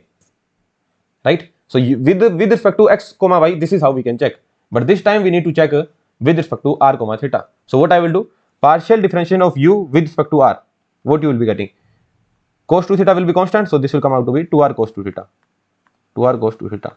Partial differentiation of u with respect to theta. What you will be getting? Partial differentiation of u with respect to theta. R square will become constant. Differentiation of cos 2 theta will be 2 sine 2 theta with the negative sign outside, because differentiation of cos theta is minus sine theta, right? Now partial differentiation of v with respect to r, v with respect to r, so you will get 2r sine 2 theta, and partial differentiation of v with respect to theta, what you will get 2r square cos 2 theta. So what you will see, sir, this and this should be equal, ur should be equals to v theta, but sir with the sign of r. So you can see that 2r square cos 2 theta is always equals to 2r square cos 2 theta, and they are always continuous, no? First of all, I don't need to check continuity here, I need to check continuity here. Sorry guys, they should be continuous, not about them, they should be continuous. They are always continuous, absolutely. Now you can see that, sir, rur is coming out to be equals to v theta, and rvr is coming out to be minus u theta. Yes or no? If you multiply r here, so it will become 2r square sine 2 theta is equals to minus 2r square sine 2 theta. What does that mean? That surely means that they are always true. They are always true, irrespective of values of r and theta, irrespective of r and theta, irrespective of r and theta. What does that mean? That means your f of z, which is equals to z square, will be always differentiable, always differentiable over complex plane. That means for all the values of z, this is always differentiable over the complex plane. Is that understandable to you? Okay, let's go to the next question. Check for mode of z. So what is z? Z equals to r e to the power iota theta. So what will be mode of z? Mode of z would be nothing but r only. So what is your f of r comma theta? F of r comma theta is coming out to be r only, or you can write down r plus iota 0. So if you put it in u plus iota v, what do you see? Value of u is coming out to be r, and value of v is coming out to be 0. So partial differentiation of u with respect to r will be 1. Partial differentiation of u with respect to theta will be 0 only, because there is no term of theta. Partial differentiation of v with respect to r will be 0, because v is 0 only, and partial differentiation of u with respect, partial differentiation of v with respect to theta will also be 0. Can they ever be equal? Like basically, are they continuous? Absolutely. Continuous, yes. Sir, this condition is being satisfied, rvr equals to minus u theta. Sir, this condition is being satisfied, but they can never be equal, no? Rur, sorry, yes, they can be equal. Rur equals to v theta. This is what we want. So rur equals to minus u theta, 0 equals to minus 0, this is always true. But what about this? Rur equals to v theta. Rur is 1, should be equals to v theta, which is 0. So this will be only true for the case of r equals to 0. If your r is 0, and if your r is 0, if r is 0, then what will be z? What is z? Z is r e to the power iota theta. If r is 0, then z will come out to be 0 only. What does that mean? That means it will be differentiable only for the condition r equals to 0. Sir, this is always satisfying. This is always satisfying. No issue. But sir, this will be satisfied only when r is 0. R0 means when z is 0. So this will be differentiable only when your complex number z is 0. So what you will say? F of z equals to magnitude of z is only differentiable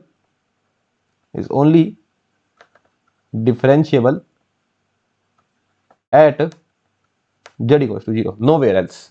Only it is differentiable at z equals to 0. Is that understandable to you? Because CR equation is being satisfied only for r equals to 0. R equals to 0 means z equals to 0. Is that clear to you or not? Okay, not for anything else. So this is only differentiable at z equals to 0. If it was mode of x, no? If it was mode of x, f of x equals to mode of x, then it wouldn't be differentiable at x equals to 0, right? At x equals to 0, it would not be differentiable because this is the graph. But anywhere else it was differentiable. But for complex, it is different. Okay, so don't relate your complex variable with the real variable. Understandable? Okay, then let's go to the next. ln z. What is z? Z equals to r e to the power iota theta. Look, solving this in a x and y will be difficult. Like if I wanted to solve with respect to x and y, what I would do? It would come out to be ln x plus iota y. But you need the form of u and v, no? You need the form of u and v. How can you get this form? Like how can you separate them? Iota is trapped inside ln, no? Iota is trapped inside ln. How you can separate them? Separating them will be difficult. How will you separate them? So solving this with respect to x and y is difficult. How will you separate them? As of now, I am not getting any idea that how will I separate them. Some rationalization and anything I will have to think. How will I separate them? But if I solve with respect to r e to the power iota theta, it will be very easy for me. What I need to do is that I am making it a function of r comma theta. So ln, in place of r, what I am putting? R e to the power iota theta. In place of z, I am putting r e to the power iota theta. Can I write it down in this manner? Say yes or no. I have simply applied the theorem, not theorem, property ln ab would be equals to ln a plus ln b. This I have applied. So simply ln r plus ln e to the power iota theta. So what you are getting? This will be ln r plus this iota can come outside, iota theta can come outside, and ln e. What is the value of ln e? Iota theta is the power, no? So iota theta is coming outside. What is the value of ln e? Ln e means log base e. What will be the answer? 1. So yes, this is what you are getting. Ln r plus iota theta, which will be equivalent to u plus iota v. So what is the value of u? Value of u is coming out to be ln r. And what is the value of v? So value of v is coming out to be theta. So let's start doing. Partial differentiation of u with respect to r, that would be 1 by r. Partial differentiation of u with respect to theta will be 0. Why it will be 0? Because there is no term of theta. Partial differentiation of v with respect to r, that will be 0. Why it will be 0? Partial differentiation of v with respect to r, because there is no term. And partial differentiation of v with respect to theta, what that would be? That would be 1. What is our property? Sir, r ur should be equals to v theta. R ur should be equals to v theta. And sir, r vr should be equals to minus u theta. That means sir, r into ur, r into 1 by r will be 1, should be equals to v theta, that is 1 only. R vr should be equals to u theta, 0 should be equals to minus 0. So sir, this is also always true, and this is also always true. So from here you are making a conclusion that ln z will be always differentiable. Ln z is differentiable for all z. Is this line true? Wrong. What is wrong here? Think about it.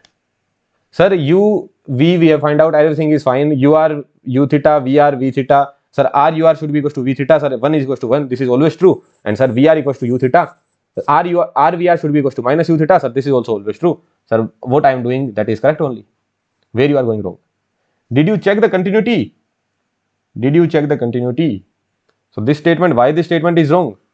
Because we forgot to check the continuity, no? Here you see, this is always continuous, yes sir. This is always continuous, yes sir. This is always continuous, yes sir. What about this guy? UR will be ending to infinity, or you can say it will be discontinuous. Discontinuous at what? It will be discontinuous at r equals to 0. So this particular thing will be discontinuous at r equals to 0. So CR equation you can apply, but if r is not equals to 0, r equals to 0 means what is z? Z equals to r e to the power iota theta. R equals to 0 means z equals to 0. That means apart from z equals to 0, everywhere you can apply it. Apart from z equals to 0, everywhere you can apply it. So the problem is with the r equals to 0. Is that understandable to you or not? R equals to 0 means z equals to 0. So r equals to 0 means what? Z equals to 0. So apart from z equals to 0, everything is fine. Right? So yes, this is always true. This is always true. But when r is not equals to 0, so what you will write down? Fz equals to ln z. Fz equals to ln z is differentiable.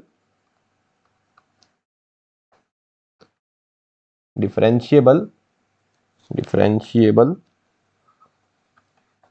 for all z belongs to complex number. Like we used to write down, no, x belongs to r. That means for all the real numbers. So here I am writing down z belongs to c. That means all the complex number, but not 0. But not 0. Is that understandable to you? So this is how you can write down. Differentiable for all the z, but not 0. That means, say in simple word, that ln z is non-differentiable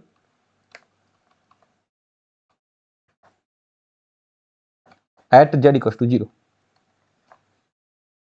Okay. Now what could be the other way of thinking? What could be the other way of thinking?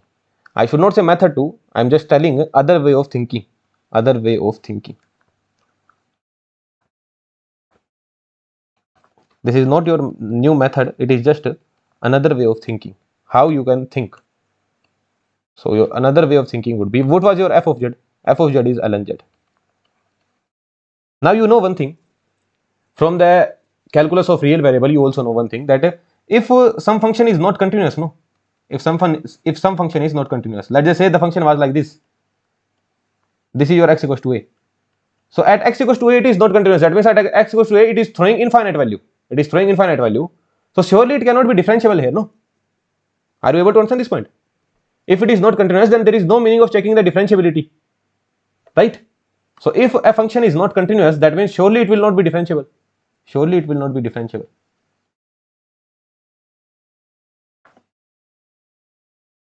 So when I see ln z, I know one thing, that at z equals to 0, you surely know one thing, that f of z will become ln 0.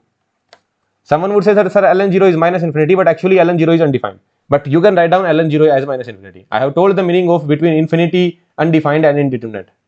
In detail, we have done the discussion, right? Infinity, undefined and indeterminate. All three are different things. But let's just say someone is writing ln 0 is minus infinity. So what does that mean? That at z equals to 0, it is throwing minus infinite value. What does that mean? That means it is not continuous. At z equals to 0, f of z is not continuous. And if f of z is not continuous at z equals to 0, what does that mean? That means it will surely be not differentiable. So surely at z equals to 0, it is not differentiable. Not differentiable for sure. Say yes or no. Let's take example 2. This was your example 1. Let's take example 2. F of z equals to e to the power 1 by z. Let me know the point where it will be non-differentiable. Like I am framing an option. I am telling that f of z is always differentiable. Is this statement true? F of z is always differentiable. You just need to let me know one thing, that f of z will be always differentiable. Always differentiable means it will be differentiable for all z equals to r. Sorry, for all z equals to c or z belonging to c. That means it will be differentiable over the complex plane. Is this statement true? No. Why is that so? Because sir, here I can directly see that at z equals to 0, what will happen? F of z will become e to the power 1 by 0. Let's just call it e to the power. Basically, it will become 1 by 0. It will become e to the power infinity, which is coming infinity. What does that mean? That means it is at z equals to 0, it is not continuous. And if it is not continuous, then for sure it will be not differentiable. So you can directly say, without even doing any calculation, e to the power 1 by z, you will not do, sir, z equals to r e to the power iota theta, then I will check, sir, then I will convert it into different forms. All these things you can do, all this analysis you can do, but one thing you are pretty sure, that sir, at z equals to 0, for sure it is throwing infinite value. That means it is not continuous. Then that means, sir, it will be surely not differentiable at z equals to 0. So fz equals to e to the power 1 by z will be non-differentiable at z equals to 0. Without even doing any CR equation or anything else, one thing I can surely say, that at z equals to 0, it will be creating a problem. That means it will not be differentiable over the entire z plane. Is that understandable to you? Okay. So this is another way of thinking. This is how we can think as well. This was the process that I have given. The process is just to convert it, and another way of thinking is this. Let's just say I am talking about fz equals to z square minus 3z plus 4. Let me know where it will be non-differentiable. Can you let me know? Where it will be throwing infinite value? Where this function will be throwing infinite value? At z tending to infinity. When z is tending to infinity, then it will throw infinite value. But z tending to infinity, no, we are only caring about finite value of z. So I don't see any finite value of z where it is throwing infinite value. There is no finite value of z where it is throwing infinite value. Right? So not comfortably, but I can say that there are chances that it would be differentiable over the entire complex plane. There are chances. Certainty I cannot say. But here directly I can say that, sir, at z equals to 0 there is a problem. That means surely at z equals to 0 it will not be differentiable. There might be other points as well, but z equals to 0 will be surely one of the points, that's for sure. Here, just by looking at it, I can say that, sir, it is not throwing infinite value anywhere. So there are chances that, yes, it might happen. What it might happen? That it might be differentiable over the complex plane. Right? But you can say the same thing for this thing, f of z equals to mod of z. Here also you can say that, sir, it is never throwing infinite value. But will you say that it will be differentiable over the complex plane? You will say there are chances it might be differentiable over the complex plane, I will have to check by this method. When I checked by this method, it is only differentiable at z equals to 0. Here it felt like that it might be differentiable, but you need to check.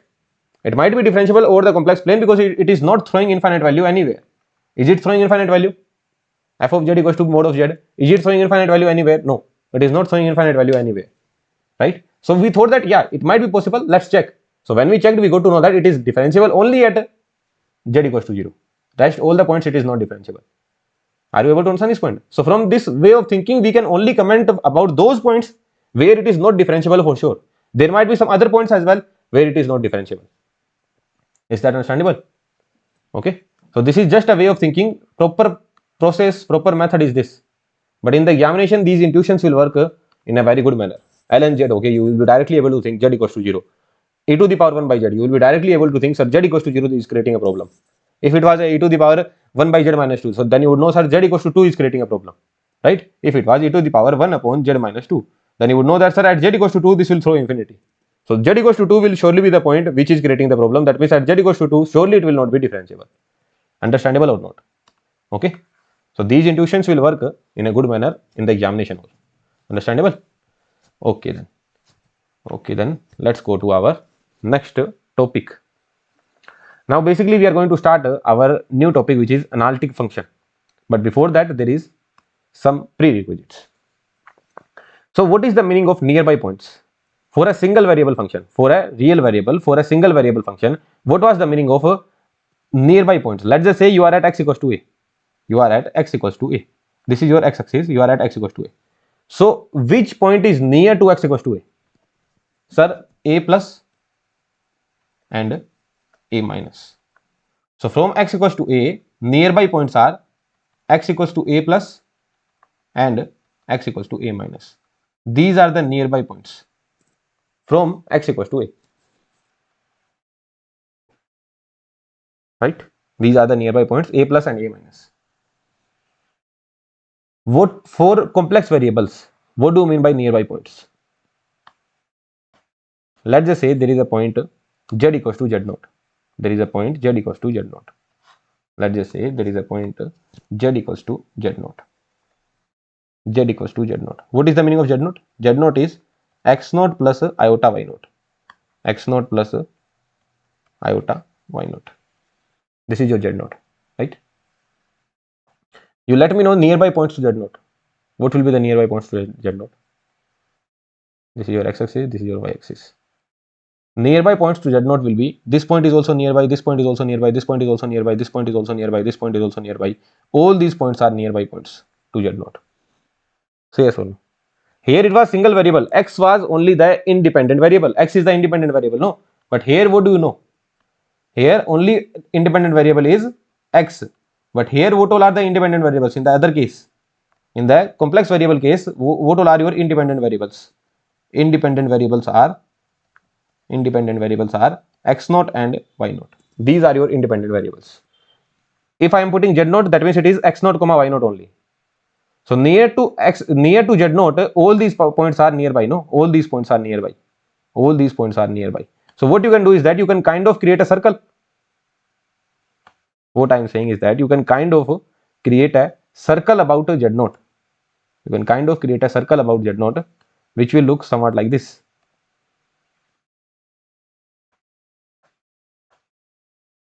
You can create a circle about z naught, which will look somewhat like this.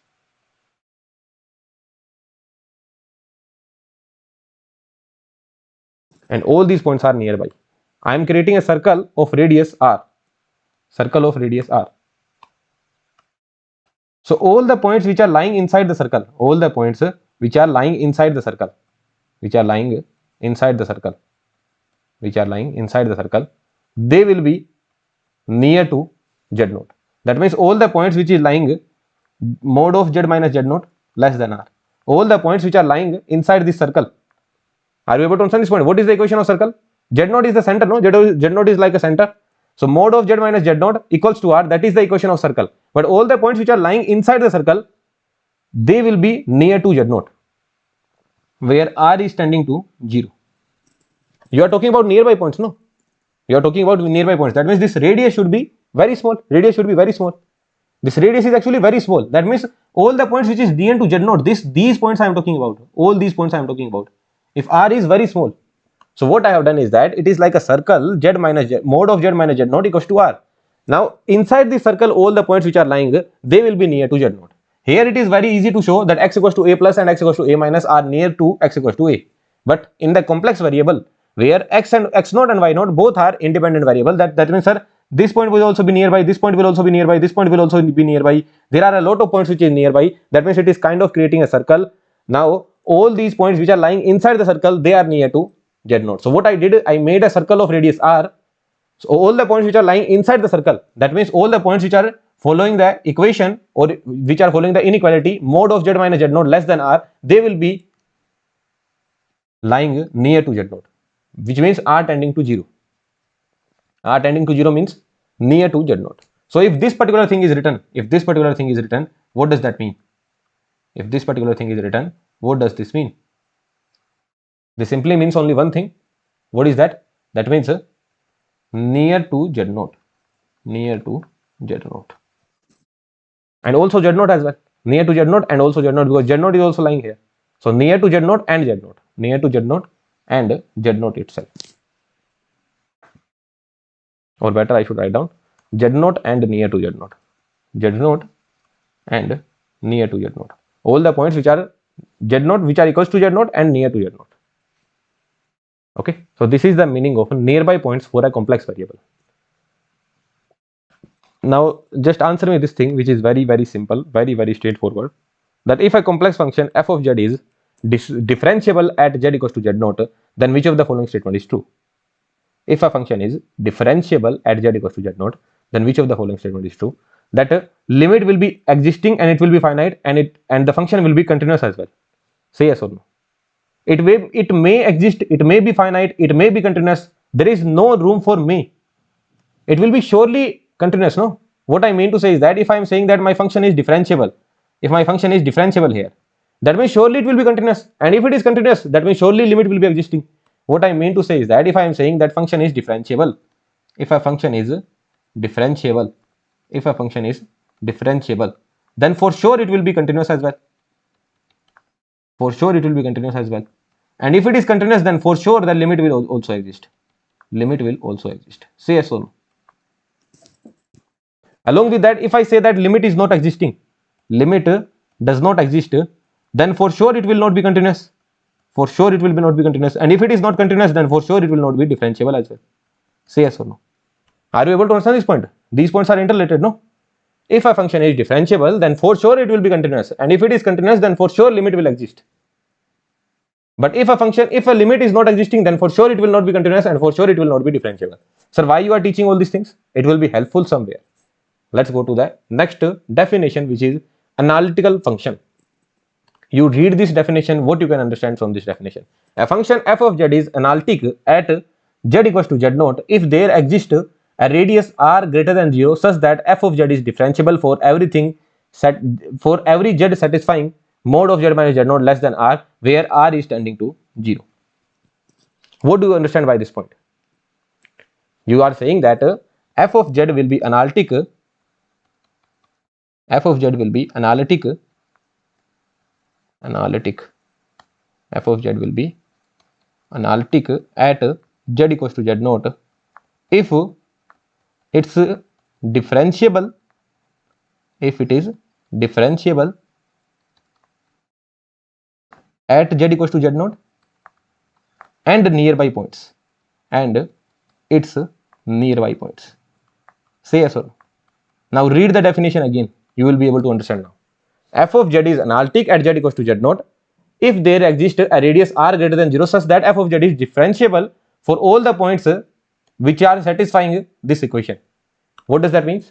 That means for all the points which are z0 and near to z0, which are z0 and near to z0. So f of z will be analytic at z equals to z0 if your function is differentiable at z equals to z0 and its nearby point as well. Now my question would be that, sir, why they are talking about differentiability only? Sir, we have studied limit, continuity and differentiability. When there is a definition of analytic function, why they are not talking about limit and continuity? Why they are only talking about differentiability? So actual definition of analytic function was that limit should also exist. Limit should also exist. It should be continuous as well, and it should be differentiable as well. This is the actual definition, that at z naught and near to z naught, the limit should also exist. It should be continuous as well, and it should be differentiable as well. But do I need to say all these three things together? If I only say that function is differentiable, then by default you can say no, that it will be continuous as well and it will be limit existing as well. If a function is differentiable, then for sure, if a function is differentiable somewhere, then for sure it will be continuous and for sure limit will also exist. So actual definition was that they wanted to say a function will be analytic at z equals to z naught if limit is existing at z equals to z naught, it is continuous as well and it is differentiable as well at z equals to z naught and nearby points. At z equals to z naught, at z equals to z naught and nearby points. At z equals to z naught and nearby points. Understandable? Okay. So what do you understand from here? What do you understand?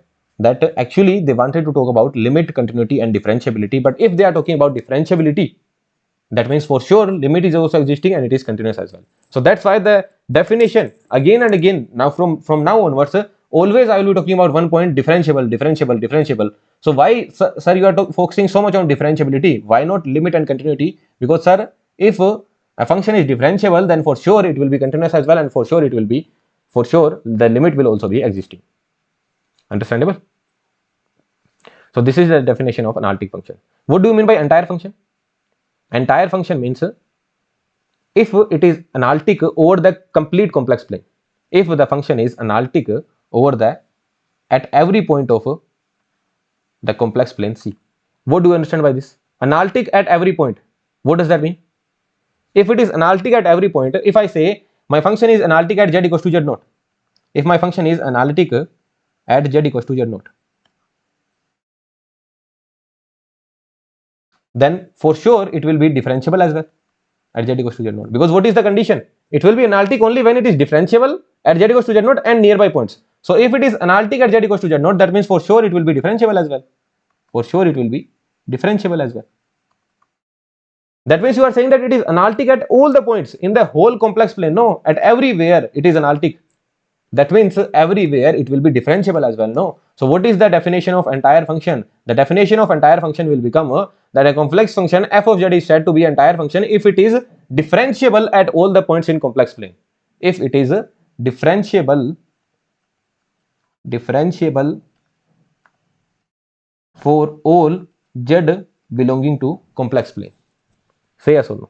So if I am able to comment that it is always differentiable, if I am able to satisfy the CR equation, if I am able to tell that my partial derivatives are always continuous and I am able to satisfy the CR equation, then I can say that my function is an entire function. Say yes or no. Have we seen any example like that? F of z equals to z square. It is always differentiable over the complex plane. What does that mean? What does that mean? This simply means that it is an entire function. This is an entire function. This is an entire function. What kind of questions are asked? That which of the following function would represent the entire function? First option, f of z equals to z square. Second option, f of z equals to mod of z. Is it an entire function? Absolutely not, because it is differentiable only at one point. The condition is it should be differentiable at all the points. So this is not true. F of z equals to ln z. Is it differentiable for all? Is it differentiable for the complete for all z, for the complete complex plane? No. Why is that so? Because problem is there at z equals to 0. The condition is it should be differentiable over the entire z plane, but it is not differentiable over the entire z plane. It is differentiable over the entire z plane minus 0. That means it is not differentiable at z equals to 0. That means it is not an entire function. Not entire function. Not entire function. Not entire function. Similarly with e to the power 1 by z as well, this is also not an entire function. Understandable? Okay. So I hope you have understood two new terms, which is analytic function. That means it should be differentiable at z equals to z naught and nearby points. And what is the meaning of entire function? It should be differentiable at all the points in z. Understandable? Let's see some examples. F of z equals to mod of z square. You need to talk about the differentiability at z equals to 0, analytic function, entire function. All these things you need to talk about. Okay. So what is your f of z? So f of z will become a function of x comma y. which is nothing but x square plus y square plus iota 0. That means, sir, your u is x square plus y square, your v is 0. So partial differentiation of u with respect to x will be 2x, partial differentiation of u with respect to y will be 2y, partial differentiation of v with respect to x will be 0, partial differentiation of v with respect to y will be 0. Are they always continuous? Yes, sir, they are surely continuous. Now, sir, what is my CR equation? CR equation would simply say ux should be equals to vy and uy should be equals to vx. That means, sir, 2x should be equals to 0, 2x should be equals to 0, and 2y should be uy should be equals to minus vx, so 2y should be equals to minus 0. So from here what you are getting, that x and y both should be equals to 0. So CR equation will be satisfied only at CR equation is being satisfied. CR equation is satisfied only at 0, 0. Only at 0, 0. That means at 1 plus iota it will not be satisfied. So what I can say, f of z equals to mod of z square is not differentiable,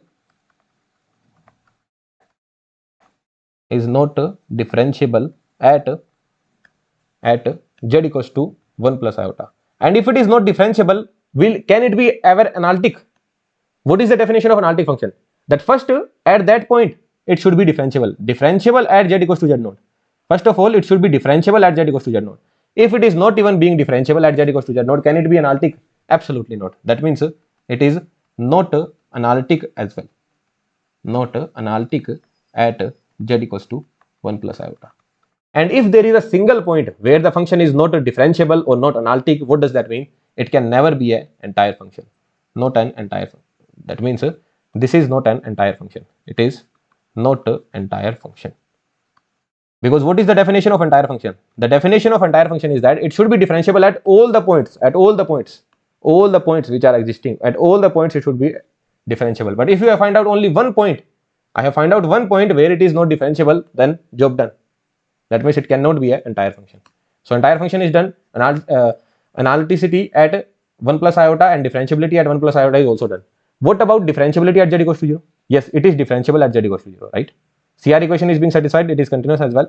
That means surely it is differentiable. F of z equals to mod of z square. X equals to 0, y equals to 0 means this is the simple thing, z equals to 0, right?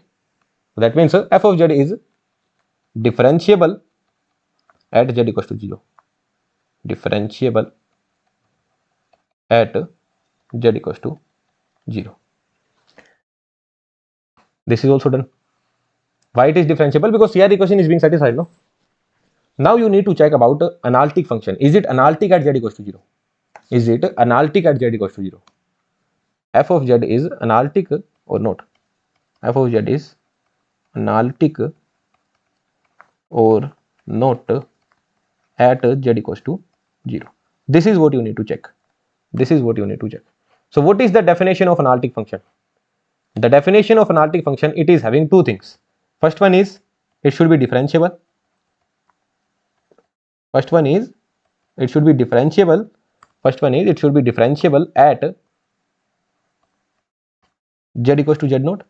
And second is it should be differentiable at nearby points of z equals to z naught. So this thing is being satisfied, that it is differentiable at z equals to z naught. It is satisfied that it is differentiable at z equals to 0. Z equals to 0. But sir, what about the nearby points? I need to check at nearby points as well, no? Read the definition. Differentiable at z equals to z naught and its nearby points as well. So nearby points of z equals to 0. What will be the nearby points? Nearby points of z equals to 0. The points will be, let's just say I am taking the point z 0.0001 plus iota 0.00001. Let's say this is the point. Will my CR equation satisfy? That means that the value of x is 0.00001 and value of y is 0.0001. Here extra 0 I have put. So let's remove one extra 0. Okay. So this is the value of x and y. So is it differentiable at these points? So what is the value of ux here? What is the value of ux? The value of ux is 2 into 0.001. So it will come out to be 0.00002. What is the value of ui? Ui is, sir, 2 into 0.001, so it will come out to be 0.002. What is vx? Vx is 0. And what is vy? Vy is also 0. Are they same? Are they same? No, they are not same. Big answer is they are not same. What does that mean? Not satisfied. CR equation is being not satisfied. What does that mean? It is not analytic at z equals to 0. So analyticity say one thing, that yes, you should be differentiable at that point, but nearby points as well. But when I talk about the nearby points, it is not even differentiable there, because just take some nearby point 0.00001. Are they being same? They are not same. If they are not same, that means yes, it is not analytic. That's it. So did you understand this question? F of z equals to mod of z square. I checked the differentiability. So differentiability was very simple. I got to know that it will be differentiable only strictly at z equals to 0, not apart from anything else. Only at z equals to 0 it is differentiable. Anything else it doesn't care. So it is differentiable at z equals to 0 only. All other points it is not differentiable. If it is not differentiable, surely it is not analytic. And if you find out a single point where the function is not analytic, that means it is not an entire function. It is surely not an entire function.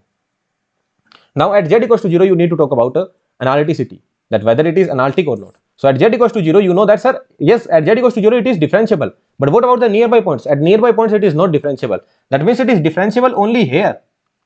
If I talk about the nearby points, it is not differentiable anywhere. It is not differentiable anywhere. What does that mean? That means simply one thing, that it is not analytic at z equals to 0, because at nearby points as well it should be differentiable. If it is not, then there is a problem. Okay, so this is how we need to solve it. Understandable? Let's go to the next question. F of z equals to sin z. Do you remember the analysis? Go to this lecture only, like skip to last 40-50 minutes, or just check your notes. We have done the analysis of this, right? F of z equals to sin z. How did we do the analysis? F of x comma y, we put sine of x plus iota y. Then we wrote down sin a cos b. Cos iota y would become cos hyperbolic y plus iota cos a sin b. This is what we did. Then this was our u, this was our v. Okay, ux, ui, everything we find out, always continuous. Along with that, always satisfying the CR equation. Always satisfying the CR equation. That means conclusion that we made was sin z is differentiable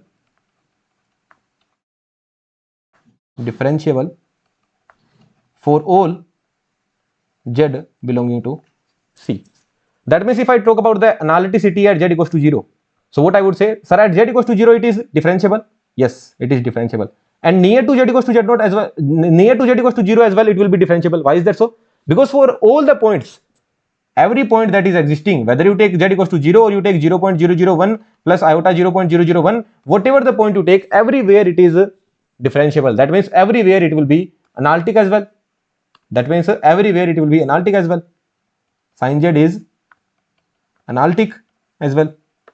And if it is everywhere analytic, that means if it is everywhere differentiable, then for sure sin z is an entire function as well. Sin z is entire function as well. Same for cos z.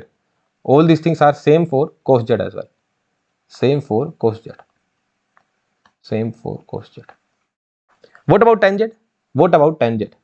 If your f of z is nothing but tan z. What about tan z? Tan z is an entire function? Is entire function? This is the question that I am asking. Tan z is an entire function or not? Sir, what is the meaning of not being entire function? Not being entire function means, sir, I need to find out only one point where my function is not differentiable.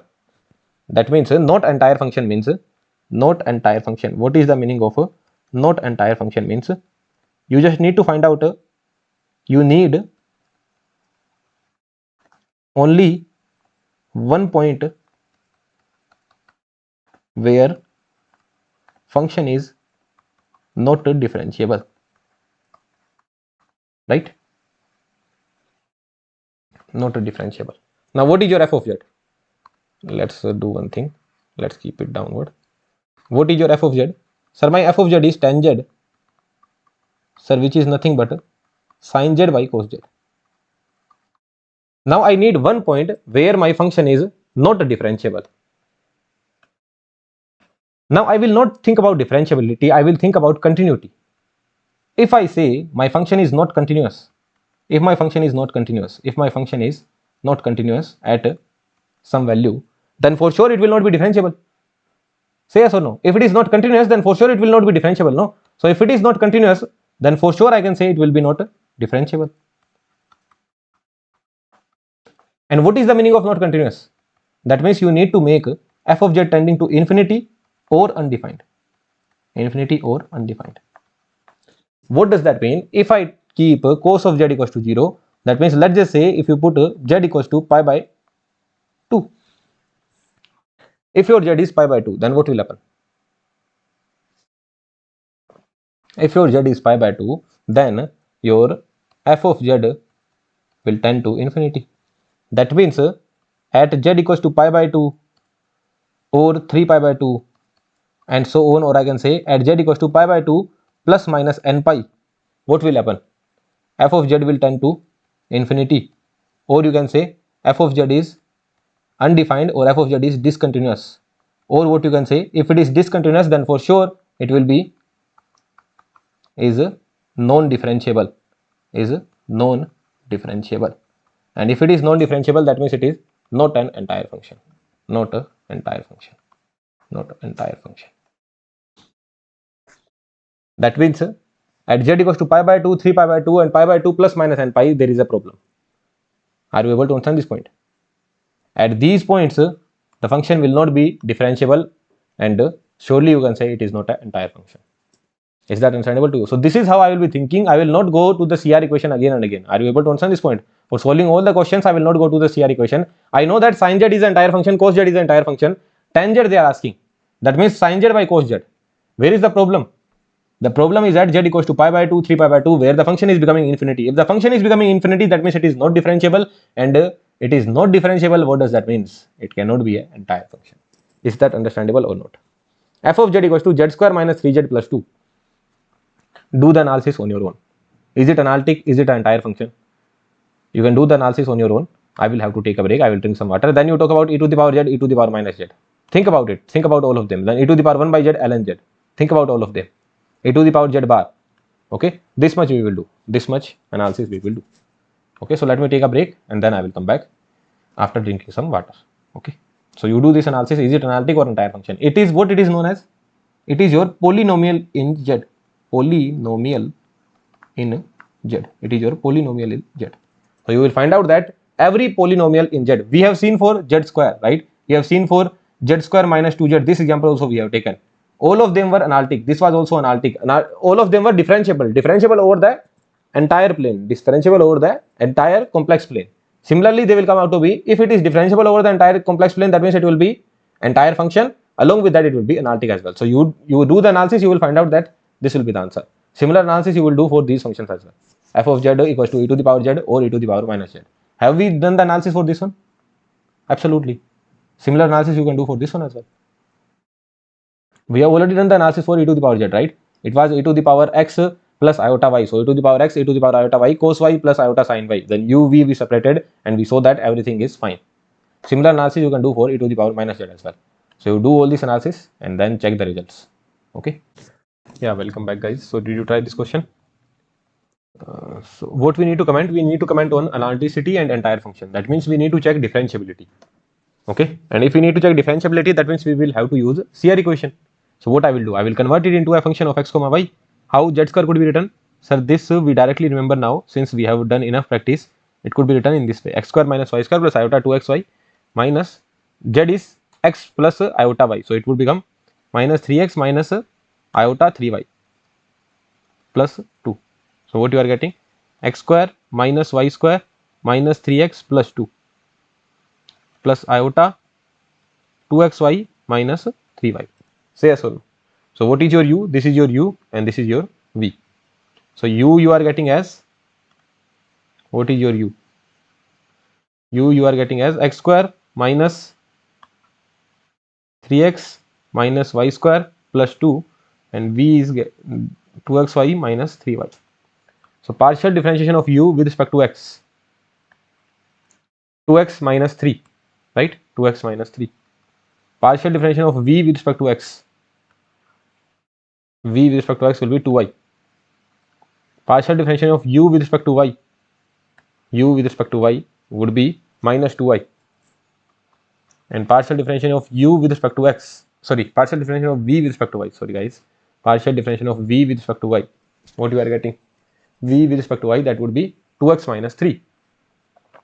So sir, from here directly I can see that ux is coming out to be equals to vy and ui is coming out to be equals to minus vx irrespective of values of x and y. Like this is true always. This is coming out to be true always. And this is also always continuous as well. So what you can see here, you can directly see that sir, CR equation is also being satisfied. They are also continuous for all the values of x and y. What does that mean? That means sir, our f of z equals to z square minus 3z plus 2, z square minus 3z plus 2 is differentiable,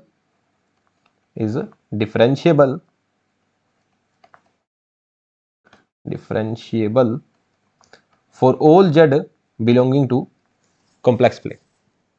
And if it is differentiable for everyone, that means it will be analytic as well, analytic everywhere. It will be analytic for all z belonging to complex plane. What does that mean? That means it will be a entire function as well, entire function as well. So till this point, what all entire function we have got? So previously we talked about sin z cos z, right? This was sin z cos z. So sir, sin z was the entire function.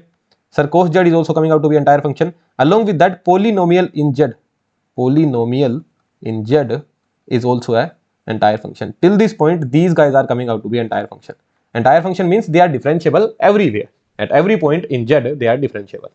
Understandable? This is your polynomial in z, z square minus 3z plus 2. Understandable? Let's go to the next question. E to the power z, e to the power minus z. This analysis we have already done. E to the power z. Do you remember it? If I convert it into x comma y, so this would be e to the power x plus iota y. So this will be e to the power x dot e to the power iota y. This will be e to the power x cos y plus iota sin y. This would be equals to e to the power x cos y plus iota e to the power x sin y. This is your u, this is your v. So partial differentiation of u with respect to x. This analysis already we have done, although I should not be spending too much of time here. Then partial differentiation of u with respect to y. Partial differentiation of v with respect to x. And partial differentiation of v with respect to y. You can directly see that sir, they are always equal, they are also equal with the negative sign. That means always differentiable. What does that mean? That means it is an entire function. Are they continuous everywhere? Always continuous. Along with that, equation is also being satisfied. Ux equals to vy, ux equals to vy and ui equals to minus vx. Condition is also being satisfied, continuous as well. That means they will be always differentiable. That means it is an entire function. So yes, it is an entire function. What about e to the power minus z?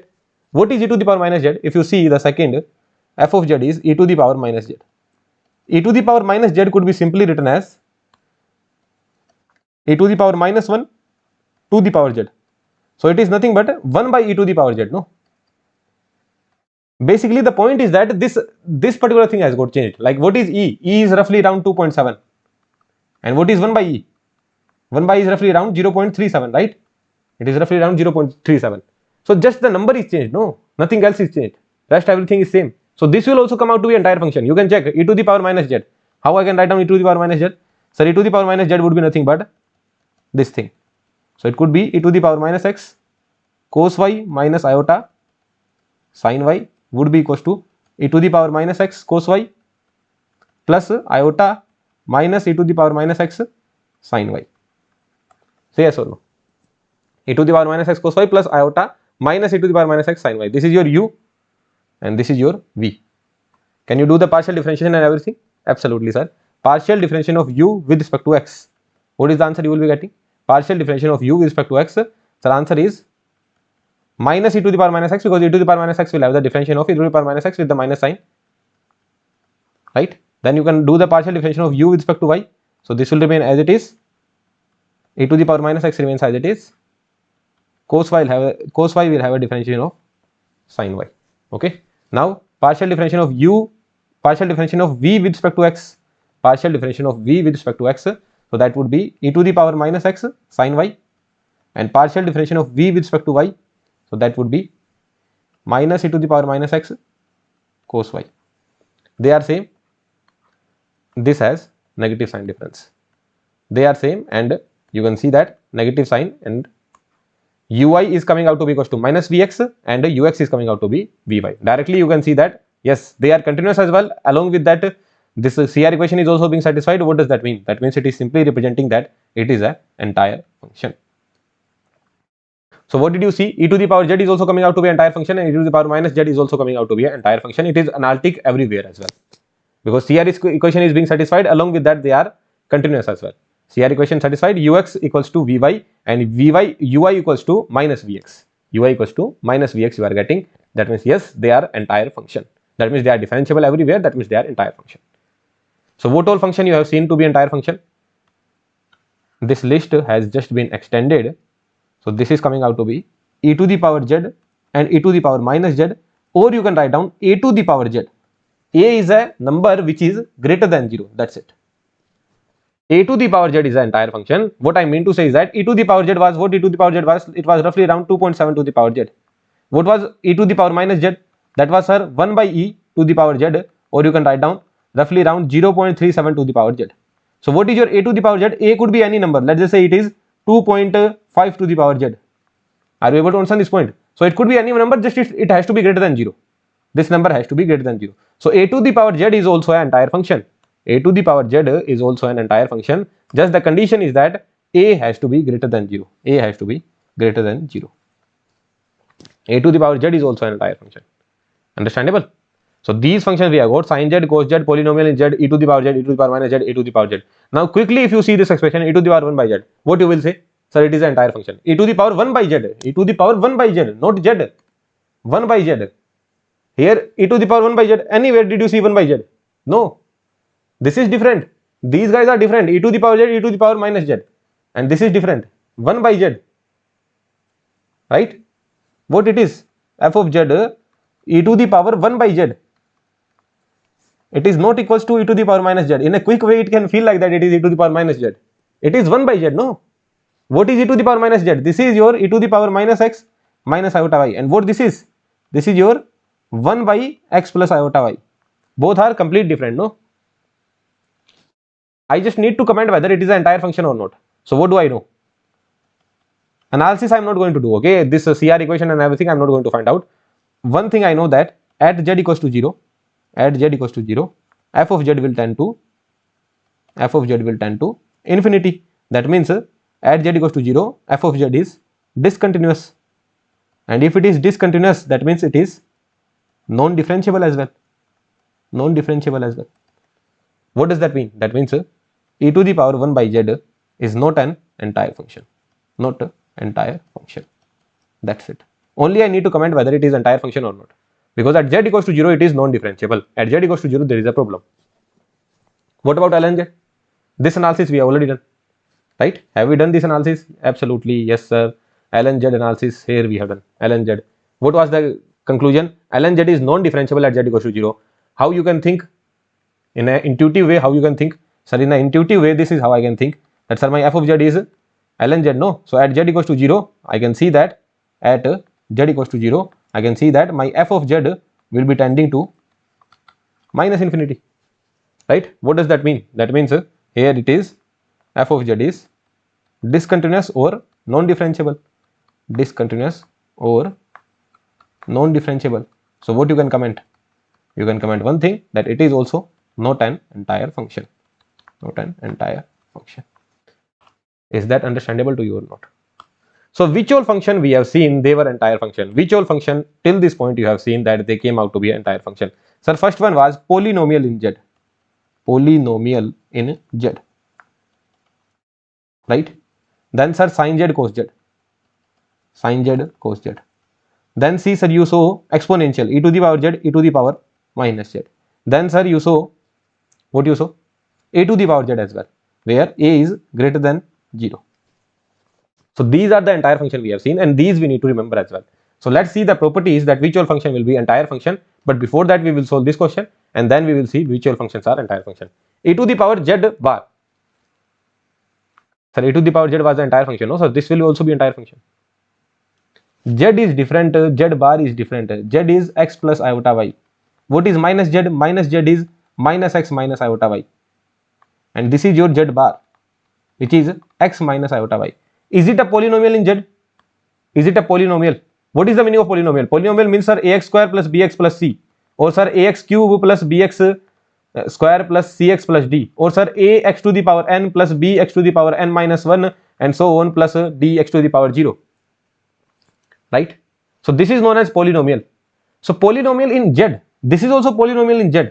Both of the guys are polynomial in z. They are polynomial. This word is difficult. Both are polynomial in z for sure. But it is z bar. No, z bar is different. Z conjugate is different. It is not a polynomial in z. Not a polynomial in z. Are you able to understand this point? Not a polynomial in z. What is polynomial? I hope you remember. What do you mean by polynomial? Polynomial function. What is the meaning of polynomial function? Polynomial of x. How it is given? Sir, some constant value a, x to the power n plus b x to the power n minus 1 plus c x to the power n minus 2 plus so on, and some constant value d. In that manner, this is known as polynomial in x. So polynomial function in x, right? This is your polynomial in x. Understandable? So in place of x, you can put minus x as well, no? Like what I mean to say is that, is it a polynomial in x? Minus x plus 2. Absolutely. Yes, it is a polynomial in x. But is it a polynomial in x? 1 by x plus 2. X to the power has to be, this n has to be positive. Like I should not say n greater than 0. I should say that all these power has to be positive. No, this power has to be positive. This power has to be positive. This power has to be positive. All these are positive power. But here you are getting x to the power minus 1. No, x to the power minus 1 will create a problem. X to the power minus 1 will create a problem. It is not a polynomial in x. Are you able to understand this point? It is not polynomial in x. Not a polynomial. The meaning of polynomial is simple, that power should be positive. X to the power 2, x to the power 3, and power should be integer as well. Positive integer. What I mean to say is that power should be positive integer. Power should be positive integer. I positive I am writing. So again let me write down. The power should be positive integer. Power should belong to positive integer. Power should be positive integer. Are you able to understand this point? There should not be a negative power. Power is x to the power minus 1. But this negative is acceptable. Power, you see, no, power is 1. But this negative is acceptable. But x to the power minus 1 is not acceptable. It should be a positive integer. Under root x is not acceptable. Under root x is also not acceptable. This will also fall in this category only. It is not a polynomial in x. Polynomial in x means all the power of x should be positive integer. Along with that, here plus minus sign is acceptable. Coefficient could be anything. Plus 1, plus 2, plus 3, minus 2, minus 4, minus 3. Coefficient could be acceptable. But power should be positive integer. Is that understandable to you? So this is z bar. Z bar is completely different function. No, it is a polynomial in z. It is not a polynomial in z. Are you able to understand this point? So let's do the analysis of this f of z. So f of x comma y, if I write down, it will be e to the power x minus iota y. So it will come out to be e to the power x dot e to the power minus iota y. That is coming out to be e to the power x cos y minus iota sin y. So e to the power x cos y plus iota minus e to the power x sin y, right? So it would be u plus iota v. So partial differentiation of u with respect to x will be e to the power x cos y. Partial differentiation of u with respect to y will be e to the power x sin y with the negative sign. Partial differentiation of v with respect to x, it would be minus e to the power x sin y, and partial differentiation of v with respect to y, it would be e to the power x with the negative sign cos y. Say yes or no. Did you understand this point? And this analysis also we have done. We know that, sir, they will come out to be same. They can never be same. Why is that so? Because from here we get to know that, sir, e to ux should be equal to vy, no? So e to the power x should be equal to minus e to the power x cos y, and from here minus e to the power x sin y should be equal to minus of e to the power x sin y. So from here the conclusion that we make was cos y should be equal to sin y should be equal to 0. Never possible. Never possible. So this analysis we have already done actually. It is never possible. Say yes or no. If it is never possible, that means never, it is never differentiable. F of z equals to e to the power z bar is never differentiable. Never differentiable.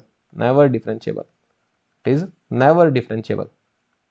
So surely it is not an entire function. Not entire function. It is surely not an entire function. Say yes or no. So z bar is a separate thing, right? And z is a separate thing. Z and minus z, they are brother, no problem. But z bar, it is not a polynomial in z. This is a polynomial in z.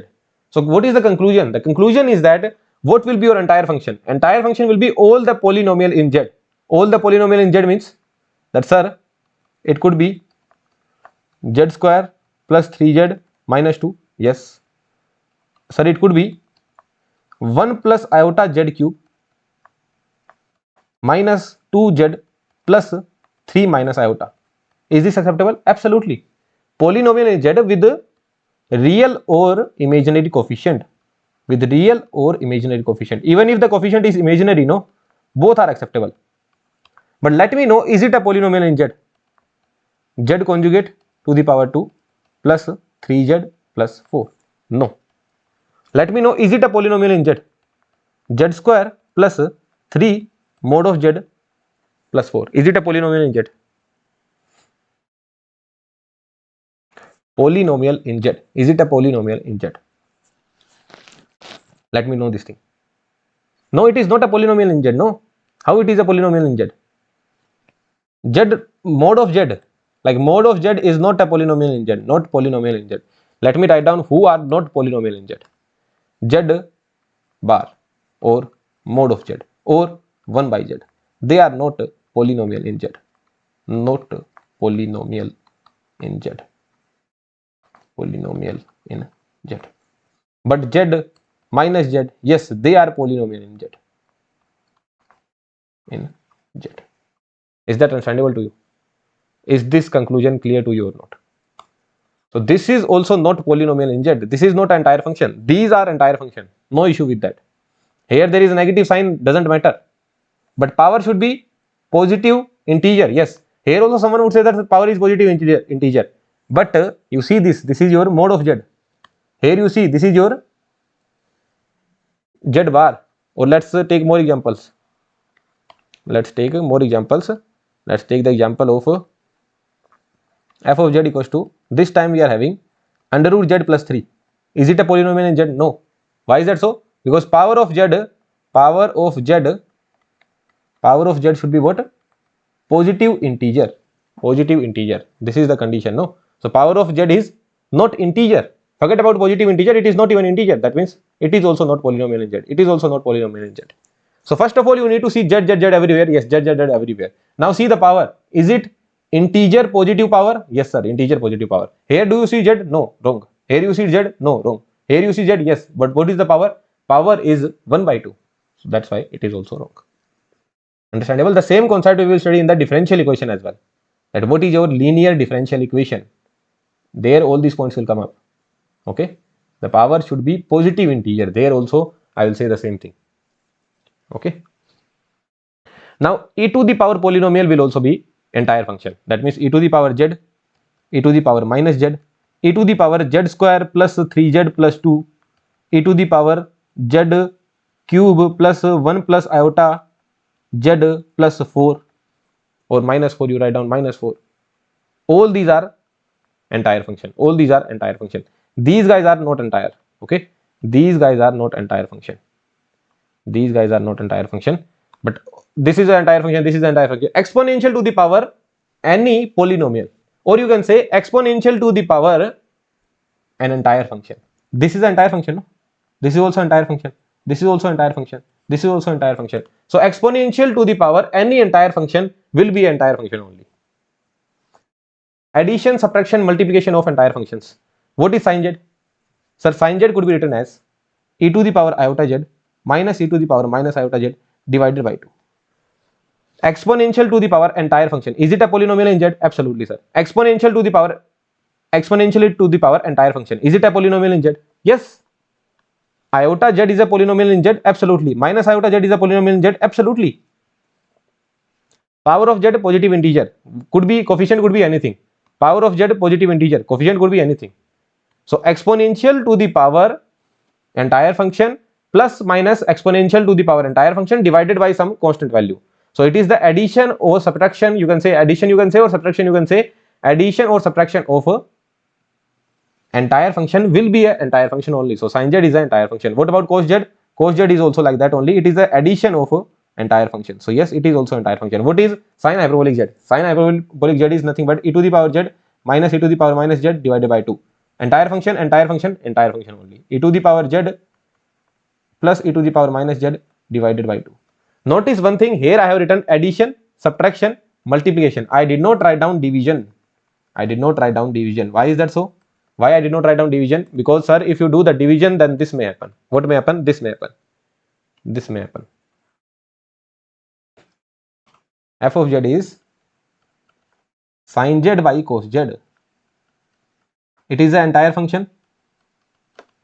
It is also an entire function, right? But since you are doing the division, this is not an entire function. It might be entire, it might not be entire. Why is that so? Because cos z could be 0, no? So cos z being 0 will create all the problems. So here I have what I have written. Notice this very carefully. I have written addition, subtraction and multiplication, but not division. Because if you do the division, then denominator going to 0 will create the problem. Are you able to understand this point? Other example could also be there. Like this example you take. Z square e to the power z. Will it be an entire function? Absolutely. Z square plus 1 plus iota multiply with z multiply with sin z. Is it an entire function? Absolutely. Right? In that manner you can do. This is also an entire function. This is also an entire function. Then multiply with e to the power minus z you can do. Multiply with e to the power minus z. Entire function multiply with entire function, multiply with entire function, multiply with e to the power z square, or let's do one thing. Yeah, let's keep till this point only. Entire, and let's do one thing. Let's add something. Plus sin hyperbolic z dot e to the power z. So entire function, entire function, entire function, entire function, entire function. So this whole function will be an entire function only. Understandable? Another property is that composite of entire functions, like exponential is the entire function, no? So entire function to the power entire function will be entire function only. Sine is an entire function, no? Inside this as well there is an entire function. Cos is an entire function. Inside this there is an entire function. Inside this as well there is an entire function. So entire function, entire function, entire function, entire function. Everywhere it is entire function only. We can take another example. Sine hyperbolic. Sine hyperbolic. In the angle I am writing cos e to the cos, and in the angle of cos I am writing z e to the power z. You tell me. You tell me now. Entire function. Cos also entire function. Entire function and entire function. Entire. This is an entire function only. Composites of entire function. If you plug one entire function into another, then the chain rule generates the resulting composite function is also differentiable everywhere. So it is like a chain of entire function to the power entire function to the power entire function. So what you need to remember? Only thing you need to remember is polynomial in z. That's it. If you just remember polynomial in z is an entire function, then your job would be done. Then exponential to the power polynomial. So exponential is just a constant value. E is just a constant value. It is 2.7, E is 2.7, 1 by E is 0.37. It could be 2 as well, it could be 3 as well, it could be 2.5 as well, it could be 3.5 as well. So a to the power any polynomial in z will be entire function. Now sin z, cos z, you can directly see that, sir, they are exponential to the power entire function, exponential to the power entire function. That means they are entire only. So all these are entire. Here you see entire multiply with entire addition with entire, multiply with entire, in addition with entire function will be entire function only. They are composite of entire function. E to the power z square, entire function. Entire. All these are entire functions only. This will not be used in many cases, but what this statement is saying, let's just say my entire function is e to the power minus z square. Is it an entire function? Absolutely. Now what I am doing, I am putting the integral. I am putting a running integral. I hope you know the meaning of running integral. What is the meaning of running integral? That means you are taking the limit from 0 to z, or you can take the limit from anywhere. Let's just say I am taking the limit from -1 to z. I am making a new function of z where I'm taking the limit from -1 to z and I'm differentiating this, I'm integrating this function. I'm integrating this function. But since the limit is of z, no, so you cannot put z here. What you need to do? You need to put some different variable here. So that different variable that I'm putting, that is omega. So this was the entire function, and now you have done the running integral of the entire function. This was your entire function. Now what you have done is that you have just done the integral. That means this will also come out to be an entire function only. So in electronics we studied, actually this is known as error function of z. Error function of z. So this we will study when we study communication system. Q function, error function. Q function we have already studied in the random variables. Error function, complementary error function, all these things we will study when we study communication system. Okay. So f of z is an entire function. Then its antiderivative. Antiderivative means integral, but running integral. Look, this is known as integral, -infinity to infinity, or you say 0 to infinity. Let's take 0 to 2 x dot dx. It will give you a certain numerical answer, no? Certain constant answer it will give you, right? It will give you x square by 2, so answer would be 2 here. It is a constant answer. So this is known as integral. But here, will it give you a constant answer? No, it will give you the answer in the function of z, right? Whatever the answer you will get, that will be a function of z, no? Like here, if I would have integrated from 0 to z, what answer I would get? When I was integrating from 0 to 2, answer was 2. When I am integrating from 0 to z, what answer I will get? So the answer you will get is x square by 2, integration from 0 to z, answer will come out to be z square by 2. So it is coming out to be a function of z. So this is known as running integration. That means with respect to the value of z, it will give you different answers. If z is 1, then it will give you 1 by 2. If z is 2, it will give you 2. If z is 3, it will give you some different answer. So eventually this is a function of z. So this is known as antiderivative, or what is the other name? Running integration. Running integration. What is the meaning of running integration? That means you are doing with respect to a variable. All these things in the integration in the calculus, when we studied calculus, there we have seen. In the random variable, random process as well, we have seen all these things, right? So this was your running integration. So what they are saying? What they are saying? They are saying that if f of z is an entire function, then its running integration or antiderivative is also an entire function. This leads to some famous function used in engineering as physics, which are error function of z. All these things you don't need to care about. Just a running integration of an entire function will also be an entire function only. That's it. Okay, so these are the properties. I hope you are able to understand these properties. There is no issue with that. Say yes or no. Say yes or no. Properties of, I should not say properties, it's just that you should be, just by looking at the function, you should be able to tell is it an entire function or not. How you will be thinking? Sir, if it is a polynomial, entire function. Exponential to the power polynomial, entire function. Sin z cos z, sin hyperbolic z cos hyperbolic z, entire function. Now if they are coming in addition, subtraction, multiplication, sir, it will be entire function. Sin hyperbolic to the sin hyperbolic in the angle e to the power z square, whatever it is, entire, everywhere it will be entire function. Running integration, entire function. What about these guys? E to the power z bar. You will say, sir, it is not a polynomial in z. That means I will have to analyze. What about these guys? E to the power 1 by z. Sir, I will not have to analyze. I just know that at z equals to 0, there is a problem. At z equals to 0, sir, there will be a problem. Right? E to the power z, e to the power minus z, entire function. Z square minus 3z plus 2, polynomial in z, entire function. Sir, tan z, sin z by cos z, this will create the problem. Whenever cos z is equals to 0, that will create a problem. That means it is not an entire function. Sin z, entire function. Sir, mod of z square, it is not a polynomial in z, not polynomial in z, not polynomial in z, not polynomial in z. What does that mean, sir? I will have to analyze it. So when I analyzed, what I got to know? That it is only differentiable at z equals to 0, that means it is not an entire function. Okay. So this is how you will analyze whether it is an entire function or not. So this much is enough for this video. Okay. You have understood what is the meaning of analytic function. You have understood limit, continuity, differentiability. What is the meaning of analytic at a particular point? What is the meaning of entire function? All these things we have studied. Next, in the next lecture, we will start from here. We will start from a question, very interesting question and very, very important as well. You can try solving it. You can take any example of entire function and you can verify all these things. That which of the following statements are true? Actually, all are true. They are the property actually. But I have framed it as a question because you need to do the mathematics as well. So take f of z equals to z square. What I am saying, take f of z equals to z square and let me know which of the following statements are true. Okay. So try doing it on your own. We will solve this question and Then from here we will make one more interesting conclusion. We will solve this question as well. So they are actually not questions, they are concept only, but I am treating them as a question so that you can understand the properties. Okay. Yeah, so let's move to the next video. In the next video we will start from here only. We will be discussing about analyticity and entire function only. Okay. So next video will be just continuation of this lecture, but we are going to end here because it's been more than 3 hours. So let's end it here, and we will talk about analyticity and entire function in the next lecture. Okay, I hope you are able to understand everything. Thank you very much. Happy learning.